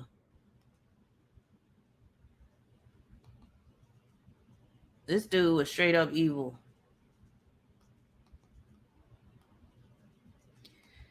And that's like a scrub brush that he has on top of his head. But he's using it as like a what do you call those things? Those Roman soldiers, like the centurion. He's representing CERN. Y'all remember this little guy? Space age modulator. Yes, I used to love those cartoons with Bugs Bunny and Marvin the Martian. And what's up, Doc? Yes. But yeah, this is what I think of when I hear about CERN. Mm-hmm. Yep. And with that, I guess I'm gonna head on out. I'm probably gonna just take my ass to bed after I do some written work. I'm about to pop some and leave PM, so I'll be nice and faded. But yeah, hope everybody enjoyed their 4th. Hopefully y'all got some barbecue and had a good time and all that type of stuff. And I'll be back later this week. I got a special case study that I'm doing because one of my viewers sent me a request to do this celebrity. So I'm looking forward to doing that. And then I'll be doing another video for the United States Pluto return, the second part, now that Pluto's retrograde and it's about to go over that 27 degree, that natal Pluto of the United States chart. And I still got to do my cancer live streams and then some other stuff as well. So please bear with me. I'll be back soon with some more videos. Consider signing up for my Patreon because I have some goodies on there as well. I'm doing the astrobiography for that porn star Houston. Yo, she's something else. But I'll just say this. I like the fact that the porn star Houston is basically saying that, yeah, I'm a hoe. I like being a hoe. And the reason why I became a porn star is because I wanted to make money, I wanted to be famous, and I like to fuck. I like people that are very straight to the point like that, who are raw with it. And she's an Aries, so it makes sense that she's very much about this is who I am. I'm a hoe. And she even said, I want to be the biggest hoe out there. Or she was basically like, I want to be the biggest porn star out there. So I know I need to finish Will Smith's autobiography, but I had to segue. I had to get off of that book because it was just driving me nuts with his self aggrandizement. So for my Patreon, I'm reading Houston. It's called Houston Pretty Enough. The tale, no, what is it called? The story of the gangbang queen, because she had sex with 620 guys in a porno. And it's available online if you want to look it out. I mean, look at it. But the book ain't bad. I'm really enjoying the book so far. And like I said, I could respect somebody like her much more than somebody that's an undercover hoe. I'm like, at least she keeping it real about what she's about and what she really, how she get down and all that. So I'm like, hey, okay. So yeah, it's a very interesting book so far. I'm on I did just posted chapter 5. So there's 5 chapters on my Patreon. Chapter 6 is coming up very soon. And then, yes, honey. So the whole goal, it was supposed to be she had sex with 500 men for the movie, but she pushed it to 620. That's how competitive her ass is. 500 wasn't enough. When her coochie was on fire, she had a little internal dialogue with herself backstage, and basically she was like, bitch, go out and do it and really go out with a bang. And that's exactly what she did. But yeah, Sarah, it's on Patreon, so I have up to chapter 5 on there, so check it out. But yeah, I like the book so far. Thank you so much, Tara. Thank you for putting my website out there. I miss you, girl. But anyway, I'll see y'all soon. Take care. Peace, many blessings, and I'm out.